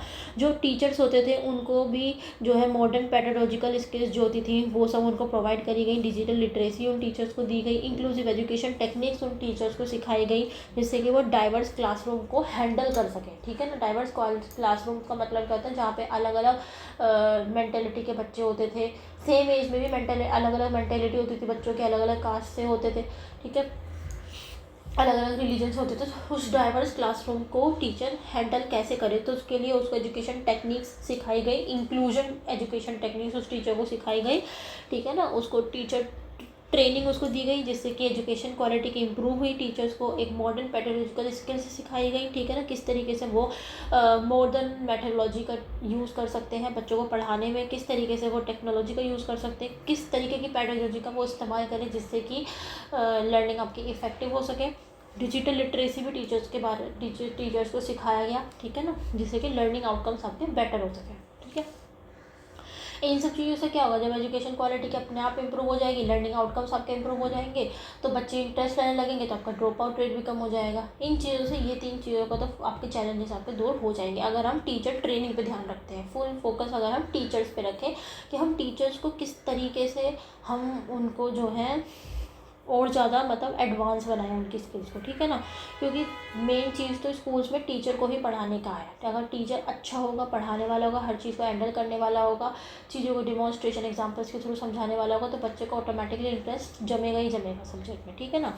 कम्युनिटी इंगेजमेंट, अब देखो जो हमारे गर्ल्स का जो एनरोलमेंट था वो कम होता जा रहा था, जो गर्ल्स हो रही थी वो बहुत ज़्यादा स्कूल को स्किप कर रही थी बिकॉज ऑफ चाइल्ड मैरिज या लेबर की वजह से कह लो, ठीक है ना, या फिर इस वजह से कह लो क्योंकि लोग समझते थे कि इनको एजुकेशन देना इंपॉर्टेंट नहीं है। तो इसके लिए इस चैलेंज को दूर करने के लिए उन्होंने कम्युनिटी इंगेजमेंट के ऊपर भी फोकस करा कि लोकल कम्युनिटीज़ को भी इन्वॉल्व करा इन्होंने एजुकेशनल प्रोसेसेस में, पूरे एफर्ट्स डाले कि किस तरीके से ड्रॉप आउट रेट्स को कम कर सकते हैं, अवेयरनेस हम किस तरीके से बढ़ा सकते हैं जिससे कि लोग इंपॉर्टेंस समझें एजुकेशन की, स्पेशली फॉर गर्ल्स के लिए या फिर जो माइनॉरिटीज़ हैं उनके लिए, ठीक है। डिजिटल एजुकेशन पे इन्होंने फोकस करा, ठीक है ना। अब देखो, आप देख सकते हो जब से कोविड गया है उसके बाद से डिजिटल एरा हमारा स्टार्ट हो गया। डिजिटल एरा था पहले भी, लेकिन उसके बाद से ऑनलाइन एजुकेशन इतनी ज़्यादा स्टार्ट हो गई है कि बहुत सारी चीज़ें आप ऑनलाइन एजुकेशन अपने स्कूल्स तक इवन अपनी ऑनलाइन के थ्रू अपने क्लासेस अटेंड करिए, है या नहीं, क्योंकि पोस्ट पैंडेमिक के बाद से बहुत सारी चीज़ें आपकी जो है ऑनलाइन हो गई है। डिजिटल एजुकेशन टूल्स का इंटीग्रेशन होना स्टार्ट हो गया, जो कि बहुत ज़्यादा इंपॉर्टेंट भी था कि घर बैठे बच्चे अपने एजुकेशन को कंप्लीट कर सकते हैं। जो लोग एबल नहीं हैं due to some societal factors और फैमिली फैक्टर्स की वो फिज़िकली क्लासरूम अगर अटेंड नहीं कर पा रहे हैं, तो वो घर बैठ के अपना क्लासेस को अटेंड कर सकते हैं और जिससे उनकी एजुकेशन ना छूटे बिल्कुल भी, ठीक है ना भाई। आज के टाइम पे बहुत से लोग अपना ग्रेजुएशन प्राइवेट भी करते हैं या पोस्ट ग्रेजुएशन प्राइवेट करते हैं, तो कुछ कहीं ना कहीं सोसाइटल फैक्टर्स या कुछ फैमिली फैक्टर्स रहते हैं, या फिर कुछ फैक्टर्स नहीं भी होते। कुछ बच्चों को होता है कि हम प्राइवेट ये कोर्स भी कर लेंगे और साथ ही साथ हम इस पेपर की प्रिपरेशन भी करते चलेंगे, तो कुछ बच्चे इस तरीके से भी सोचते हैं। तो इससे क्या होता है कि वो बच्चे अपना घर बैठ के अपने उस कोर्स को कंप्लीट कर पाते हैं, ऑनलाइन अपना एजुकेशन लेते रहते हैं, तो उनकी एजुकेशन स्किप नहीं होती है, ठीक है। क्यों, तो ये सब क्यों हो पा रहा है, डिजिटल एजुकेशनल टूल्स की वजह से तो हो पा रहा है, ठीक है ना। तो डिजिटल एजुकेशन भी दी जाती है, हर बच्चे के पास डिजिटल लर्निंग मटेरियल होना ही होना चाहिए, इंफ्रास्ट्रक्चर उसके पास होना ही होना चाहिए डिजिटल लर्निंग मटेरियल, और नहीं भी है तो एटलीस्ट उसकी नॉलेज तो उसको होनी चाहिए, ठीक है ना। इन फ्यूचर की कभी वो एक्सेसिबल हो तो वो उसका अच्छे से यूज़ कर पाए, ठीक है। इंक्लूसिव एजुकेशन पे फोकस करा गया, एफर्ट्स डाले गए एजुकेशन को हम किस तरीके से इंक्लूसिव बना सकते हैं। हम फोकस कर सकते हैं बच्चों की डिसेबिलिटीज़ पे, जो बच्चे आपके मार्जिनलाइज्ड कम्युनिटी से बिलोंग करते हैं या फिर जो गर्ल्स हैं जो SC ST से बिलोंग करती थी, उन बच्चों को भी हम एक प्रॉपर अपॉर्चुनिटी प्रोवाइड कर सकें, उनको भी हम एजुकेशन प्रोवाइड कर सकें, ठीक है ना। स्पेशल प्रोग्राम्स इसके लिए हम चलाएँ जो इंक्लूसिव एजुकेशन को प्रमोट करें, उसको प्रायोरिटी दी जाए, ठीक है। इंक्लूजन का मतलब होता है समावेशन, या आप BEd सेकेंड ईयर में इसके बारे में और थोड़ा डिटेल में पढ़ेंगे कि इंक्लूजन का मतलब क्या होता है, जहाँ पे हम हर बच्चे को एजुकेशन देना हमारा मकसद हो। ये ना हो कि ये डला है, इससे तो बस की नहीं है, ये इंटेलिजेंट है, ये तो कर ही लेगा, तो ऐसा नहीं होना चाहिए, ठीक है। तो बहुत से बच्चे देखो फिज़िकली हैंडीकैप्ड होते हैं, बहुत से बच्चे मेंटली रिटार्डेड होते हैं। तो हमें उन बच्चों को भी किस तरीके से हैंडल करना है कि सबको शिक्षा मिलनी सबको ज़रूरी है। सबके लिए अलग अलग टेक्निक है हर तरीके के बच्चों को पढ़ाने के लिए, है या नहीं। जो बच्चे देख नहीं सकते, जो बोल नहीं सकते, उनके लिए ब्रेल लिपि है, ब्रेल लैंग्वेज है। तो वो क्यों है? क्योंकि एजुकेशन इतना इम्पोर्टेंट है आज के टाइम पे हर बच्चे के लिए कि उसके लिए बच्चे के अकॉर्डिंग जो हम नया ला सकते हैं अपने एजुकेशनल सिस्टम में वो हम लेके आएँ। लेकिन हमें उस बच्चों को किसी भी तरीके से एजुकेशन देनी है या नहीं। तो इंक्लूसिव एजुकेशन का मतलब ये होता है कि बच्चे की जो डिसेबिलिटी है उस पर फोकस किया जाए। जो मार्जिनलाइज्ड कम्युनिटीज़ हैं, जो गर्ल्स हैं, उनको प्रॉपर एजुकेशन दी जाए, ठीक है ना। वो एजुकेशन से वंचित ना रह सके, ठीक है। इसके ऊपर भी उन्होंने पूरा ध्यान दिया। अवेयरनेस जगाई, वेरियस प्रोग्राम्स इन्होंने स्टार्ट करे जिसके थ्रू वो कम्युनिटी इंगेजमेंट कर सकें, लोगों को अवेयर कर सकें, ठीक है ना। तो ओवरऑल मतलब क्या है कि यूनिवर्सलाइजिंग एलिमेंट्री एजुकेशन जो है इंडिया में, ये एक कॉन्स्टिट्यूशनल ऑब्लिगेशन नहीं है, but it is also a moral liberative for the country's progress. की जो यूनिवर्सलाइजेशन है एलिमेंट्री एजुकेशन का इंडिया में, ये एक कॉन्स्टिट्यूशनल लॉ ही नहीं है जो हम सबको फॉलो करना है, बल्कि ये एक मोरल इम्पोर्टेंस है हमारे जो कंट्री की प्रोग्रेस में मदद करेगी, ठीक है ना। बहुत सारे प्रोग्रेस स्ट्राइड्स का मतलब क्या होता है? प्रोग्रेस सिग्निफिकेंट, बहुत सारे प्रोग्रेस हमारे हुए हैं पॉलिसीज़ के थ्रू एजुकेशन में। जैसे कि आपका RT एक्ट आया था 2009 में, सर्विस शिक्षा अभियान आया था, और बहुत सारी स्कीम्स आई थी, ठीक है ना। इनके सामने बहुत सारे चैलेंजेस थे जिनको इन स्कीम्स ने एड्रेस करने की पूरी कोशिश करी, ठीक है ना। तो कलेक्टिव एफर्ट्स गवर्नमेंट ने भी लगाए हैं, एजुकेटर्स ने, कम्युनिटीज़ ने। अगर ये सब मिलके कलेक्टिव एफर्ट्स डालेंगे तो इससे क्या होगा कि हर बच्चा जो है हमारे इंडिया में वो एक क्वालिटी एजुकेशन रिसीव करेगा और उसका एक फ्यूचर ब्राइट होगा, ठीक है ना। तो ये होता है यूनिवर्सलाइजेशन ऑफ एलिमेंट्री एजुकेशन, ठीक है। आई होप आप सबको ये टॉपिक समझ में आया होगा। फिर भी अगर कोई दिक्कत है तो आप मेरे को कमेंट सेक्शन बता सकते हैं, मैं आपको बता दूँगी, ठीक है। इसके बाद हम पढ़ते हैं गवर्नमेंट इनिशिएटिव्स। गवर्नमेंट ने क्या क्या इनिशिएटिव्स लिए कि वो यूनिवर्सलाइजेशन कर सके एलिमेंट्री एजुकेशन का। किस तरीके से करेगी? सबसे पहला इनिशिएटिव था सर्व शिक्षा अभियान, ठीक है। सर्व शिक्षा अभियान आपका आया था 2001 में, ठीक है। सर्व शिक्षा अभियान ये एक प्रोग्राम था जिसमें हमें एलिमेंट्री एजुकेशन का यूनिवर्सलाइजेशन को अचीव करना था। क्वालिटी लर्निंग हमें सबको प्रोवाइड करनी थी, ठीक है। ये एक जॉइंट स्कीम थी सेंट्रल एंड स्टेट गवर्नमेंट की, ठीक है, जहाँ पे दोनों, और जो एक्सपेंडिचर होता था इस स्कीम में वो सेंट्रल गवर्नमेंट स्टेट गवर्नमेंट दोनों 50-50 रेशो में आपका स्पेंड करते थे, ठीक है ना। तो सर्व शिक्षा अभियान आपका 2001 में आया था, ठीक है, ठीक है। तो 2001 में आपका सर्व शिक्षा अभियान आया था, ठीक है ना। तो ये एक यूनिवर्सलाइजेशन का ही एक गवर्नमेंट का इनिशिएटिव था। तो इसके एम क्या थे कि ये प्राइमरी एजुकेशन हर एक बच्चे को 2003 तक अवेलेबल करवाएगा, ठीक है। बट 5 ईयर एजुकेशन जो होती है आपकी 1st to 5th तक की, वो सब बच्चों को अवेलेबल करवाएगा कि मेक श्योर कि बच्चे अपनी इस एजुकेशन को कंप्लीट करें without any wastage and stagnation 2007 तक। 8 साल का जो एजुकेशन होता है, मतलब कि 8th क्लास तक सब बच्चों जो हैं अपनी इस एजुकेशन को प्रॉपरली अच्छे तरीके से कंप्लीट करें विद गुड लर्निंग आउटकम्स 2010 तक, ठीक है। और प्राइमरी एजुकेशन की क्वालिटी को इन्हेंस करना, ये इस सर्व शिक्षा अभियान के कुछ ऑब्जेक्टिव थे जो इसको पूरे करने थे, ठीक है। इसका ऑब्जेक्टिव ही था ये, इसकी वजह से ही ये लाया गया था सेंट्रल स्टेट गवर्नमेंट दोनों के द्वारा, ठीक है। कंपोनेंट्स क्या थे सर्व शिक्षा अभियान के? मतलब कि कुछ स्कीम्स थी जो आपकी ऑलरेडी पहले से चल रही थी, सर्व शिक्षा अभियान के आने से पहले से ही चल रही थी। उन स्कीम्स को भी इस सर्व शिक्षा अभियान से लिंक कर दिया गया था, जिसमें से आपकी एक स्कीम थी एजुकेशन गारंटी स्कीम, ठीक है। इस स्कीम में क्या होता था कि जो एजुकेशन गारंटी सेंटर आपके जो रिमोट एरियाज़ होते थे वहाँ पे ये इस्टेब्लिश करवाए गए थे, एजुकेशन गारंटी सेंटर, ठीक है ना। जो कहाँ पे ये इस्टेब्लिश करवाए जाते थे? जहाँ पे पॉपुलेशन बहुत कम होती थी बच्चों की पढ़ने की, जैसे कि मान लो 25 बच्चे ही अवेलेबल है सिर्फ पढ़ने के लिए उस पर्टिकुलर रिमोट एरिया में, तो वहाँ पे एजुकेशन गारंटी सेंटर आपके इस्टेब्लिश करवाए जाते थे जिससे कि बच्चे एजुकेशन ले सकें उन सेंटर्स में जाके, ठीक है। फिर आपका जब सर्व शिक्षा अभियान आया आपका 2001 में, तो इस एजुकेशन गारंटी स्कीम जो आपकी लाई गई थी इसको इससे लिंक कर दिया गया। फिर जब आपका 2009 में जब आपका RT एक्ट आया, तो RT एक्ट के अकॉर्डिंग ये जो एजुकेशन गारंटी सेंटर्स थे ना, इन्हीं को ही ऑर्डर दे दिया गया था कि आप अपने आप को प्राइमरी स्कूल्स में ही कन्वर्ट करो, ठीक है ना। तो किसी एक पर्टिकुलर रिमोट एरिया में मान लो 25 बच्चे हैं अगर पढ़ने के लिए, जो प्राइमरी लेवल की एजुकेशन लेने के लिए, तो उस टाइम पे एजुकेशन गारंटी सेंटर आपके ये छोटे छोटे सेंटर बनाए जाते थे, जहाँ पे अगर 25 बच्चे भी हैं पढ़ने के लिए तो ये बच्चे इस सेंटर में जाके अपनी प्राइमरी लेवल ऑफ एजुकेशन को ले सकते थे, उसको कंप्लीट कर सकते थे, ठीक है ना।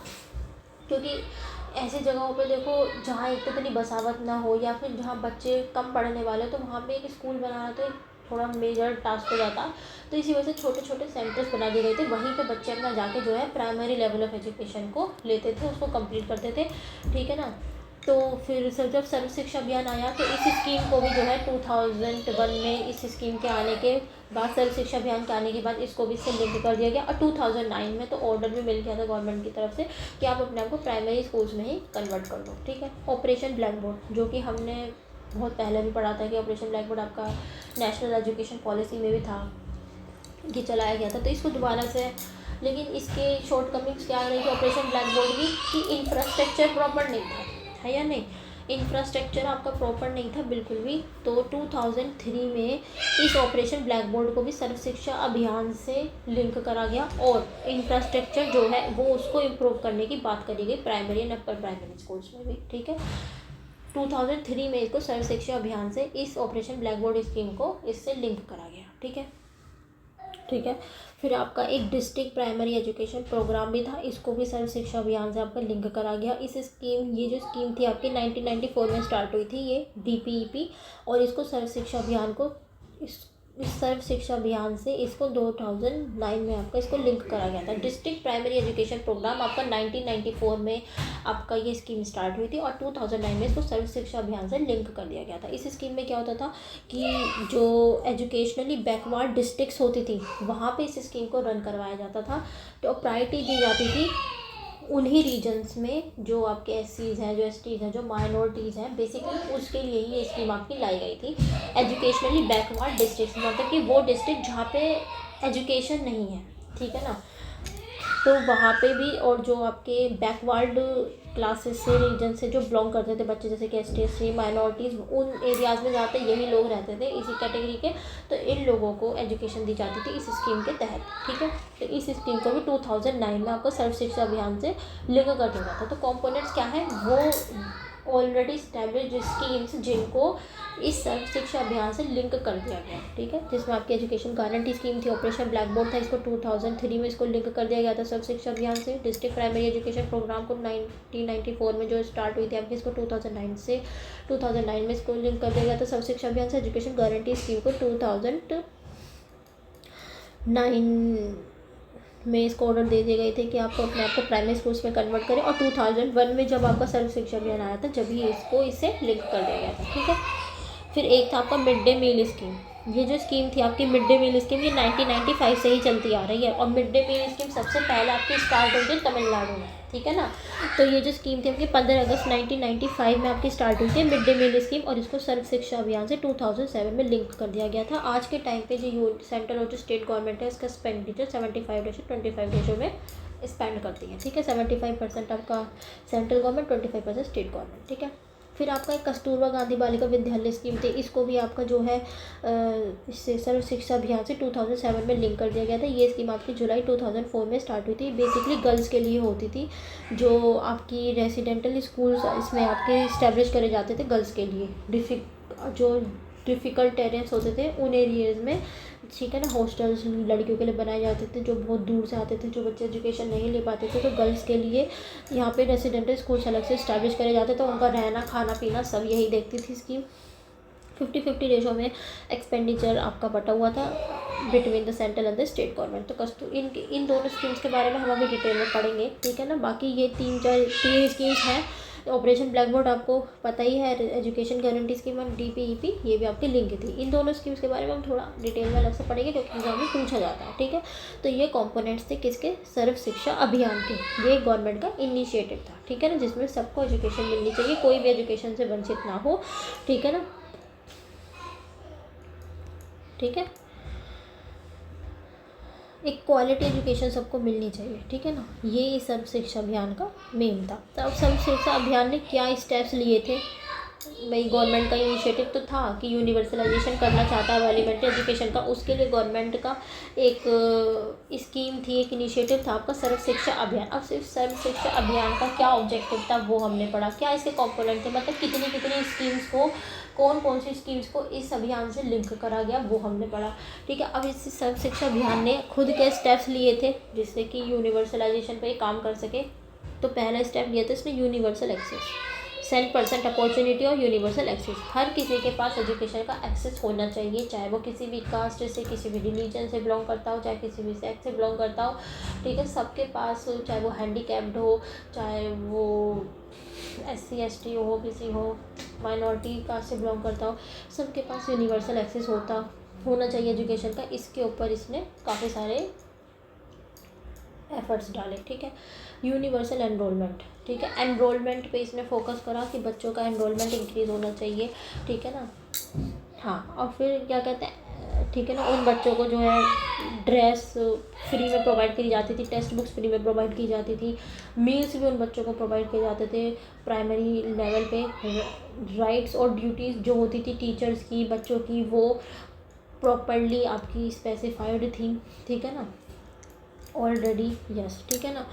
और क्या कहते हैं, सभी बच्चों को यूनिवर्सल एक्सेस होना चाहिए एजुकेशन का। इसके लिए भी इसने जो है अरेंजमेंट करे बहुत अच्छे अच्छे for the SC and ST caste के लोगों के लिए। अलग से इसने प्रॉपर जो रिक्वायरमेंट थी अरेंजमेंट की वो उसने करी।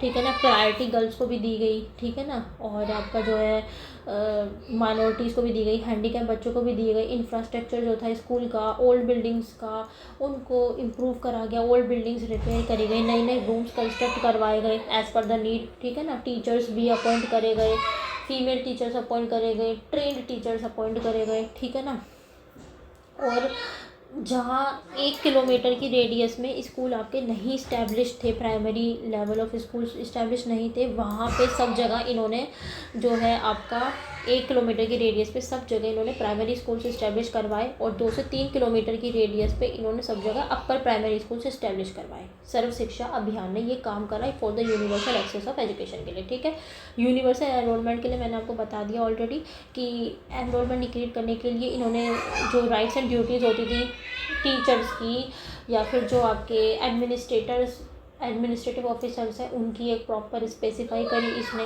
अरेंजमेंट इसने किए इस चीज़ के लिए, एनकरेजमेंट करा। ठीक है, कैसे कि फ्री टेक्स्ट बुक इसने प्रोवाइड करी, लोगों को फ्री मील्स प्रोवाइड करे प्राइमरी लेवल पे, और आपका फ्री ड्रेस भी इसने प्रोवाइड करी। ठीक है ना, जिससे बच्चे का एनरोलमेंट थोड़ा इंक्रीज हो सके। यूनिवर्सल रिटेंशन के ऊपर इसने स्टेप्स लिए कि एफर्ट्स डाले गए कि जो बच्चे एनरोल्ड कर रहे हैं स्कूल्स में वो रिटेन भी करें, वो बीच में स्कूल को छोड़े ना। ठीक है ना, और एक बेटर लर्निंग आउटकम आपका निकल कर आ सके। ठीक है ना, और यूनिवर्सल अचीवमेंट के बारे में भी इसने स्टेप्स लिए, यूनिवर्सल अचीवमेंट को लेके एफर्ट्स डाले इसने कि जो स्टूडेंट हैं वो आपका मतलब कि क्लास 8 तक तो एटलीस्ट हर कोई करे ही करे पढ़ाई, पास हो क्लास 8 तक। जो कंडीशन है स्कूल्स की उनको इम्प्रूव करा गया, टीचर्स अपॉइंट करे गए स्कूल्स में, इंस्पेक्शन जो था स्कूल्स का उसको भी देखा गया, ध्यान रखा गया कि उसके लिए इंस्पेक्टर्स अलग से अपॉइंट करे जाएँ, उनका नंबर इंक्रीज़ करा जाए, टीचर्स को भी सुपरवाइज़ किया जाए अलग से किसी एक सुपरवाइज़र के द्वारा। तो इन सब चीज़ों के ऊपर भी इन्होंने काम करा। क्वालिटेटिव इंप्रूवमेंट की बात करें कि एजुकेशन में कि हम क्वालिटी में किस तरीके से इंप्रूवमेंट ला सकते हैं, उस पर इन्होंने काम करा। ऑपरेशन ब्लैक बोर्ड जो लिंक था इस स्कीम से, ठीक है ना, उसको थोड़ा और इम्प्रूव करा।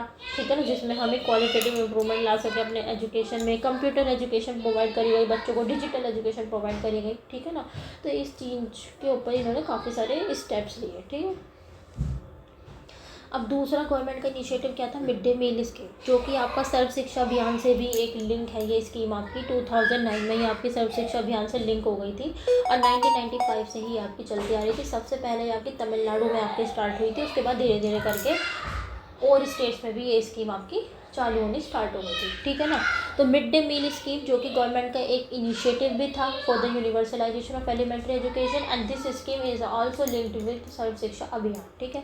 तो मिड डे मील स्कीम जिसको हम पीएम पोषण भी बोलते हैं, मतलब कि प्रधानमंत्री पोषण शक्ति निर्माण, ये एक इंडिया का एक प्रोग्राम है जिसमें free hot and nutritious meals हम बच्चों को प्रोवाइड करते थे, जो गवर्नमेंट स्कूल्स होते थे या फिर जो गवर्नमेंट एडेड स्कूल्स होते थे उनमें क्लास 1 से 8 तक, और जो प्री प्राइमरी होते थे उनमें हम बच्चों को फ्री में हॉट और न्यूट्रिशियस मील उन बच्चों को हम प्रोवाइड करते थे, जिससे कि उनका न्यूट्रिशन इम्प्रूव हो सके, अटेंडेंस इम्प्रूव हो सके, रिटेंशन इम्प्रूव हो सके, मतलब कि बच्चे बीच में स्कूल को छोड़े ना, टिके रहें, कंप्लीट करें अपनी एलिमेंट्री एजुकेशन को, और सोशल इक्वालिटी भी इससे प्रमोट होती थी।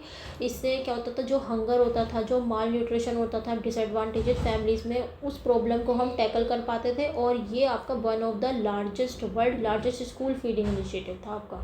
सबसे पहले तमिलनाडु में स्टार्ट हुआ था आपका 1923 में, और ये मैंडेटरी और फ्री था।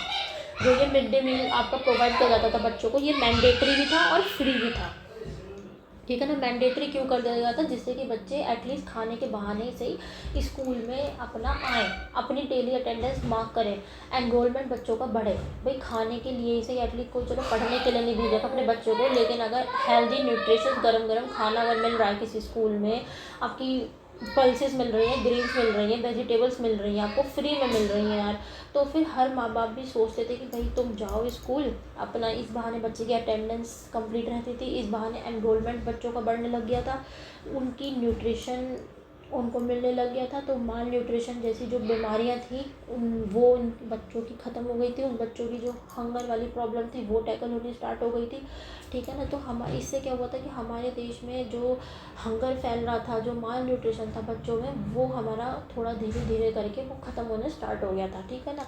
अब फिर जब आने लगे तो उसी टाइम पे थोड़ा अवेयरनेस भी दी जाने लग गई थी एजुकेशन को लेकर, तो इससे फिर थोड़ा प्राइमरी एजुकेशन में यहाँ से आपका इम्प्रूवमेंट आना थोड़ा स्टार्ट हुआ था मिड डे मील स्कीम के तहत, ठीक है। एम्स क्या थे इस मिड डे मील स्कीम के, यही थे कि बच्चों को न्यूट्रिशन अच्छा मिल सके। इसने हंगर और माल न्यूट्रिशन जैसी प्रॉब्लम्स को इसने एड्रेस करा, उसको ख़त्म करने की कोशिश करी। इसने फिज़िकल एंड मेंटल डेवलपमेंट जो है हम बच्चों का किस तरीके से कर सकते हैं, और वो भी रैपिडली, उसके ऊपर इसने एकदम से अटैक करा इस मिड डे मील स्कीम ने। इसने सपोर्ट करा कि बच्चों का rapidly physical and mental development हो सके, और हंगर और माल न्यूट्रिशन जैसी प्रॉब्लम जो है इनसे हम टैकल कर सकें। एजुकेशन, इससे बच्चों का स्कूल एनरोलमेंट इंक्रीज़ हो, अटेंडेंस बच्चों की कंप्लीट रहे, एकदम बच्चा आए रोज़, रिटेंशन रहे, बच्चा अपनी एजुकेशन को बीच में ना छोड़े, और इससे ड्रॉप आउट रेट्स भी आपके कम हो, ठीक है। सोशल इक्विटी पे भी इसमें फोकस करा कि सोशल हार्मनी आपकी बनी रहे, कि जो बच्चे आपके डिफरेंट बैकग्राउंड से अपना मील्स को शेयर करें, कास्ट और क्लास वाला जो भेदभाव है वो ख़त्म हो जाए, जेंडर गैप्स जो है एजुकेशन में वो आपके ख़त्म हो जाए। तो ये 3 चीज़ पे थी मिड डे मील ने जिसने फोकस करा था, ठीक है। वर्किंग सिस्टम कैसा होता था इसका, देखो 2007 में इस स्कीम को सर्व शिक्षा अभियान से आपका लिंक करा गया था, बताया था आपको, ठीक है। सभी तरीके की जो आपकी फाइनेंशियल हेल्प होती थी इस स्कीम के लिए वो यूनियन गवर्नमेंट प्रोवाइड करती थी, और वो डायरेक्टली सर्व शिक्षा अभियान कमिटीज़ जो होती थी उनको सेंड करती थी, और फिर जो ये कमिटीज़ होती थी ये इस स्कीम को एग्जीक्यूट करती थी primary and upper primary schools में under the district level communities, municipal communities, regional communities and gram panchayat. मतलब कि जो सेंट्रल गवर्नमेंट आपको पैसा सर्व शिक्षा अभियान कमेटीज़ को देती थी इस स्कीम को अच्छे से रन कराने के लिए, फिर वो पैसा आगे चल के ये सर्व शिक्षा अभियान कमेटीज़ जो होती थी वो आपका डिस्ट्रिक्ट लेवल कमेटीज़ को, म्यूनसिपल कमेटीज़ को, रीजनल कमेटीज़ को, ग्राम पंचायत को वो देती थी, जिससे कि वो अपने अपने लेवल पे इस स्कीम को अच्छे से रन करवा सकें। साथ ही साथ जो ये सर्व शिक्षा अभियान कमेटीज़ होती थी ये आपका इस मिड डे मील स्कीम ये अच्छे से इम्प्लीमेंट हो रही है या नहीं हो रही है उसको मॉनिटर करती थी, ठीक है ना। हाँ, ये तो मॉनिटर करती थी, और जो ये जो स्कीम्स होती थी, ये जो कमिटीज़ होती थी आपकी डिस्ट्रिक्ट लेवल कमेटी होगी, म्यूनसिपल कमेटी होगी, रीजनल कमेटी होगी, ग्राम पंचायत हो गई, ये भी अपने अपने रेस्पेक्टिव एरियाज़ में ये भी ये देखती थी, मॉनिटर करती थी कि इसकी प्रॉपर इम्प्लीमेंटेशन हो रही है या नहीं हो रही है, ठीक है। जो फूड होता था रूरल एरियाज़ में तो स्कूलों में ही कुक किया जाता था, बल्कि अर्बन एरियाज़ में ये कॉन्ट्रैक्ट पर दिया जाता था, ठीक है ना। जो प्राइमरी स्कूल में जो बच्चे होते थे 1st to 5th क्लास के, उनको 100 ग्राम ऑफ ग्रेन्स और पल्सेस और वेजिटेबल्स प्रोवाइड किए जाते थे, और यही क्वांटिटी आपकी 150 ग्राम हो जाती है जब बच्चा आपका अपर प्राइमरी स्कूल्स में होते थे, मतलब 6th to 8th क्लास में। तो इस तरीके से इस स्कीम का वर्किंग सिस्टम था, ठीक है। इसकी कुछ शॉर्टकमिंग्स रही थी, लेकिन इस स्कीम्स की कि जो इस स्कीम इससे क्या हो गया था कि लोग आपका ऑनेस्टली वर्क नहीं करते थे। जो वर्कर्स होते थे जो इस स्कीम को देखते थे, ठीक है ना, तो वो ऑनेस्टली काम नहीं करते थे। जो इस स्कीम के तहत जो फूड डिलीवर करने की बात थी गवर्नमेंट स्कूल्स में, वो फूड आपका बाहर सोल्ड हो जाता था, ठीक है ना। स्कूल जो होते थे मिड डे मील्स प्रोवाइड ही नहीं करते थे। एक उनको फाइनेंशियल सपोर्ट मिलता था सरकार की तरफ से, लेकिन फिर भी वो मिड डे मील्स को प्रोवाइड नहीं करते थे स्कूल्स में, ठीक है। और क्या कहते हैं, बहुत ज़्यादा कुकिंग प्रेस, बहुत ज़्यादा डर्टीनेस भी थी, ठीक है। इंसेक्ट्स आपके खाने के ऊपर मंडराते रहते थे, मक्खियाँ हो गई, चींटी घूम रही हैं, ठीक है ना। और क्या कहते हैं, बहुत सारे इंसिडेंट्स तो ऐसे केसेस भी सुनने में आए हैं कि बच्चे बीमार पड़ रहे हैं। कुछ ऐसा भी सुनने में आया था कि विनोमिनस लिजार्ड आपकी खाने के आसपास घूम रही है, जिसकी वजह से बच्चों की बहुत ज़्यादा तबीयत ख़राब हो जा रही है। तो कुछ इसकी शॉर्टकमिंग्स भी रही थी। इफेक्टिव बहुत रही थी ये स्कीम, बहुत अच्छा इनिशिएटिव था गवर्नमेंट की तरफ से, लेकिन कुछ शॉर्टकमिंग्स रही थी। अगर इस पर भी ध्यान दिया जाए तो देखो फिर तो सब चीज़ अच्छी है ही, है या नहीं। फिर आपने एक और स्कीम पढ़ी थी, कस्तूरबा गांधी बालिका विद्यालय स्कीम। इसको भी सर्व शिक्षा अभियान से आपका लिंक करा गया था। ये जो स्कीम थी ये आपकी गवर्नमेंट ने 2004 में स्टार्ट करी थी। ये फ्री रेसिडेंटल एजुकेशन प्रोवाइड करती थी गर्ल्स के लिए, जो आपकी डिसएडवांटेजेड ग्रुप्स होती थी, जो आपके SC ST OBC minorities group से बिलोंग करती थी लड़कियां। उन लड़कियों को रेसिडेंटल एजुकेशन प्रोवाइड करती थी फ्री में। रेसिडेंटल एजुकेशन मतलब कि इनको रहने का, खाने पीने का सब यही देखते थे, और एक हॉस्टल अलग से अरेंज होता था इन लड़कियों के लिए, जो आपके एजुकेशनल बैकवर्ड रूरल एरिया से बिलोंग करती थी, जिससे कि जेंडर गैप कम कर सके, लिटरेसी और एम्पावरमेंट को हम बढ़ावा दे सकें लड़कियों का, ठीक है ना। 12th क्लास तक एजुकेशन प्रोवाइड की जाती थी इसमें, जिससे कि उन लड़कियों का होलिस्टिक डेवलपमेंट हो सके, न्यूट्रिशियस फूड उनको मिल सके, सेफ एनवायरनमेंट उनको मिल सके अंडर द सर्व शिक्षा अभियान इनिशिएटिव, क्योंकि इस स्कीम को भी इस सर्व शिक्षा अभियान से लिंक कर दिया गया था, ठीक है। तो ये बेसिकली लड़कियों के लिए थी जो आपकी डिसएडवांटेजेस ग्रुप से आपकी बिलोंग करती थी। उनका रहना, खाना पीना सब यही देखती थी। सेफ और हेल्दी इन्वायरमेंट उनको प्रोवाइड किया जाता, न्यूट्रिशियस फूड भी इनको प्रोवाइड किया जाता था, ठीक है ना, जिससे कि हम इन लड़कियों को लिटरेसी प्रोवाइड कर सकें और सशक्तिकरण, एम्पावरमेंट इन लड़कियों को मिल सके, ठीक है ना। इसके ऑब्जेक्टिव्स क्या थे इस स्कीम के? ब्रिज जेंडर, जो फीमेल लिटरेसी को हम बढ़ा सकें, एनरोलमेंट जो है आपका, जो बैकवर्ड रीजन से लड़कियाँ बिलोंग कर रही हैं उसको इंक्रीज़ कर सके, जिससे कि जो ये जेंडर है, जेंडर बेस्ड जो एजुकेशन दी जाती थी आपकी जगह जगह, ये ख़त्म हो सके, ठीक है ना। जब महिलाएं भी आपका काबिल हो जाएंगी, उनके पास भी वो सफिशेंट नॉलेज होगी, उनके हाथ में एक पावर होगी, तो फिर सीधी सी बात है फीमेल लिटरेसी से हमारे देश की बढ़ेगी, एनरोलमेंट बढ़ेगा, लोग थोड़ा अवेयर होंगे, ठीक है ना, लोग भी थोड़ा जागरूक होंगे, एम्पावर होगा मार्जिनलाइज गर्ल्स, ठीक है ना। एक्सेस क्वालिटी एजुकेशन ये लोग लड़कियों को प्रोवाइड करती थी, जो गर्ल्स आपके SC ST OBC और माइनॉरिटी कम्युनिटीज़ से बिलोंग करती थी। हॉलिस्टिक डेवलपमेंट होता था, ये फ्री लॉजिंग, रहना, meals, text books, uniform, extra curricular activities, सब तरीके का ये चीज़ें प्रोवाइड करती थी ये scheme for the all round development of a girls, ठीक है। तो बहुत अच्छा इनिशिएटिव था, स्पेशली उन गर्ल्स के लिए जो आपका बैकग्राउंड रीजन से बिलोंग करती हैं, बैकवर्ड कास्ट से बिलोंग करती थी, ठीक है ना। तो उन लड़कियों के लिए इस स्कीम में ध्यान दिया था।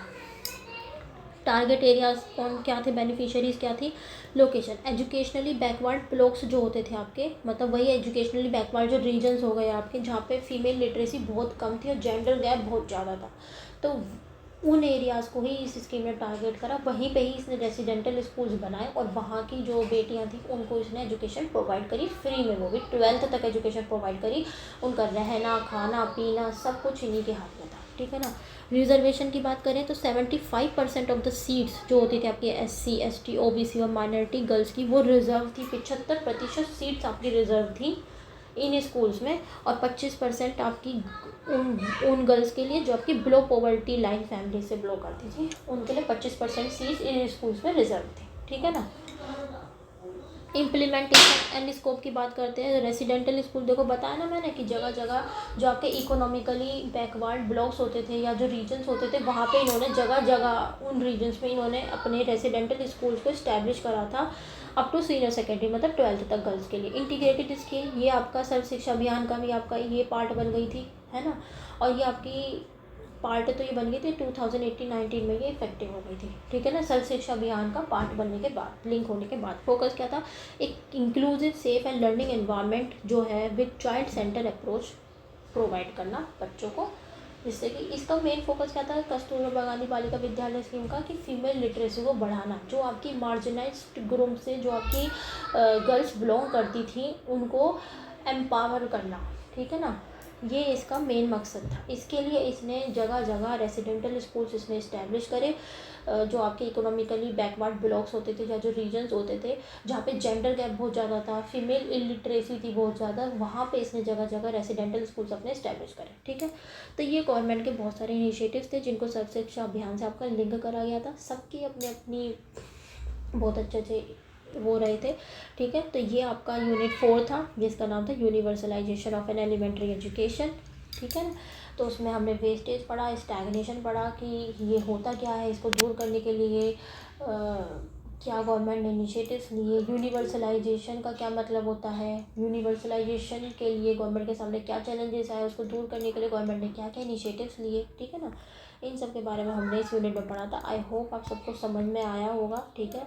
और फिर भी कोई डाउट है तो आप मेरे को कमेंट सेक्शन बता सकते हैं। बट एक टॉपिक और मैं कराना चाह रही हूँ इस यूनिट 4 से, वो है आपका RTE एक्ट 2009। मुश्किल से मुश्किल 5 से 10 मिनट की ये वीडियो होगी, ये भी मैं अपलोड कर दूंगी, ठीक है। ये भी बहुत इंपॉर्टेंट टॉपिक है, कई बार शॉर्ट में एग्जाम में पूछ ले जाता है ये भी। आपकी यूनिट 4 आपकी कंप्लीट हो गई है, यूनिट 5 एंड यूनिट 6 आपकी बच रही है। ये तो बहुत छोटी छोटी, दोनों में समझो एक ही एक टॉपिक है, 1 से 2 वीडियो में आपका ये टॉपिक कंप्लीट हो जाएगा, आपका ये सब्जेक्ट आपका कंप्लीट हो जाता है, ठीक है। So thank you, take care, bye bye, God bless you.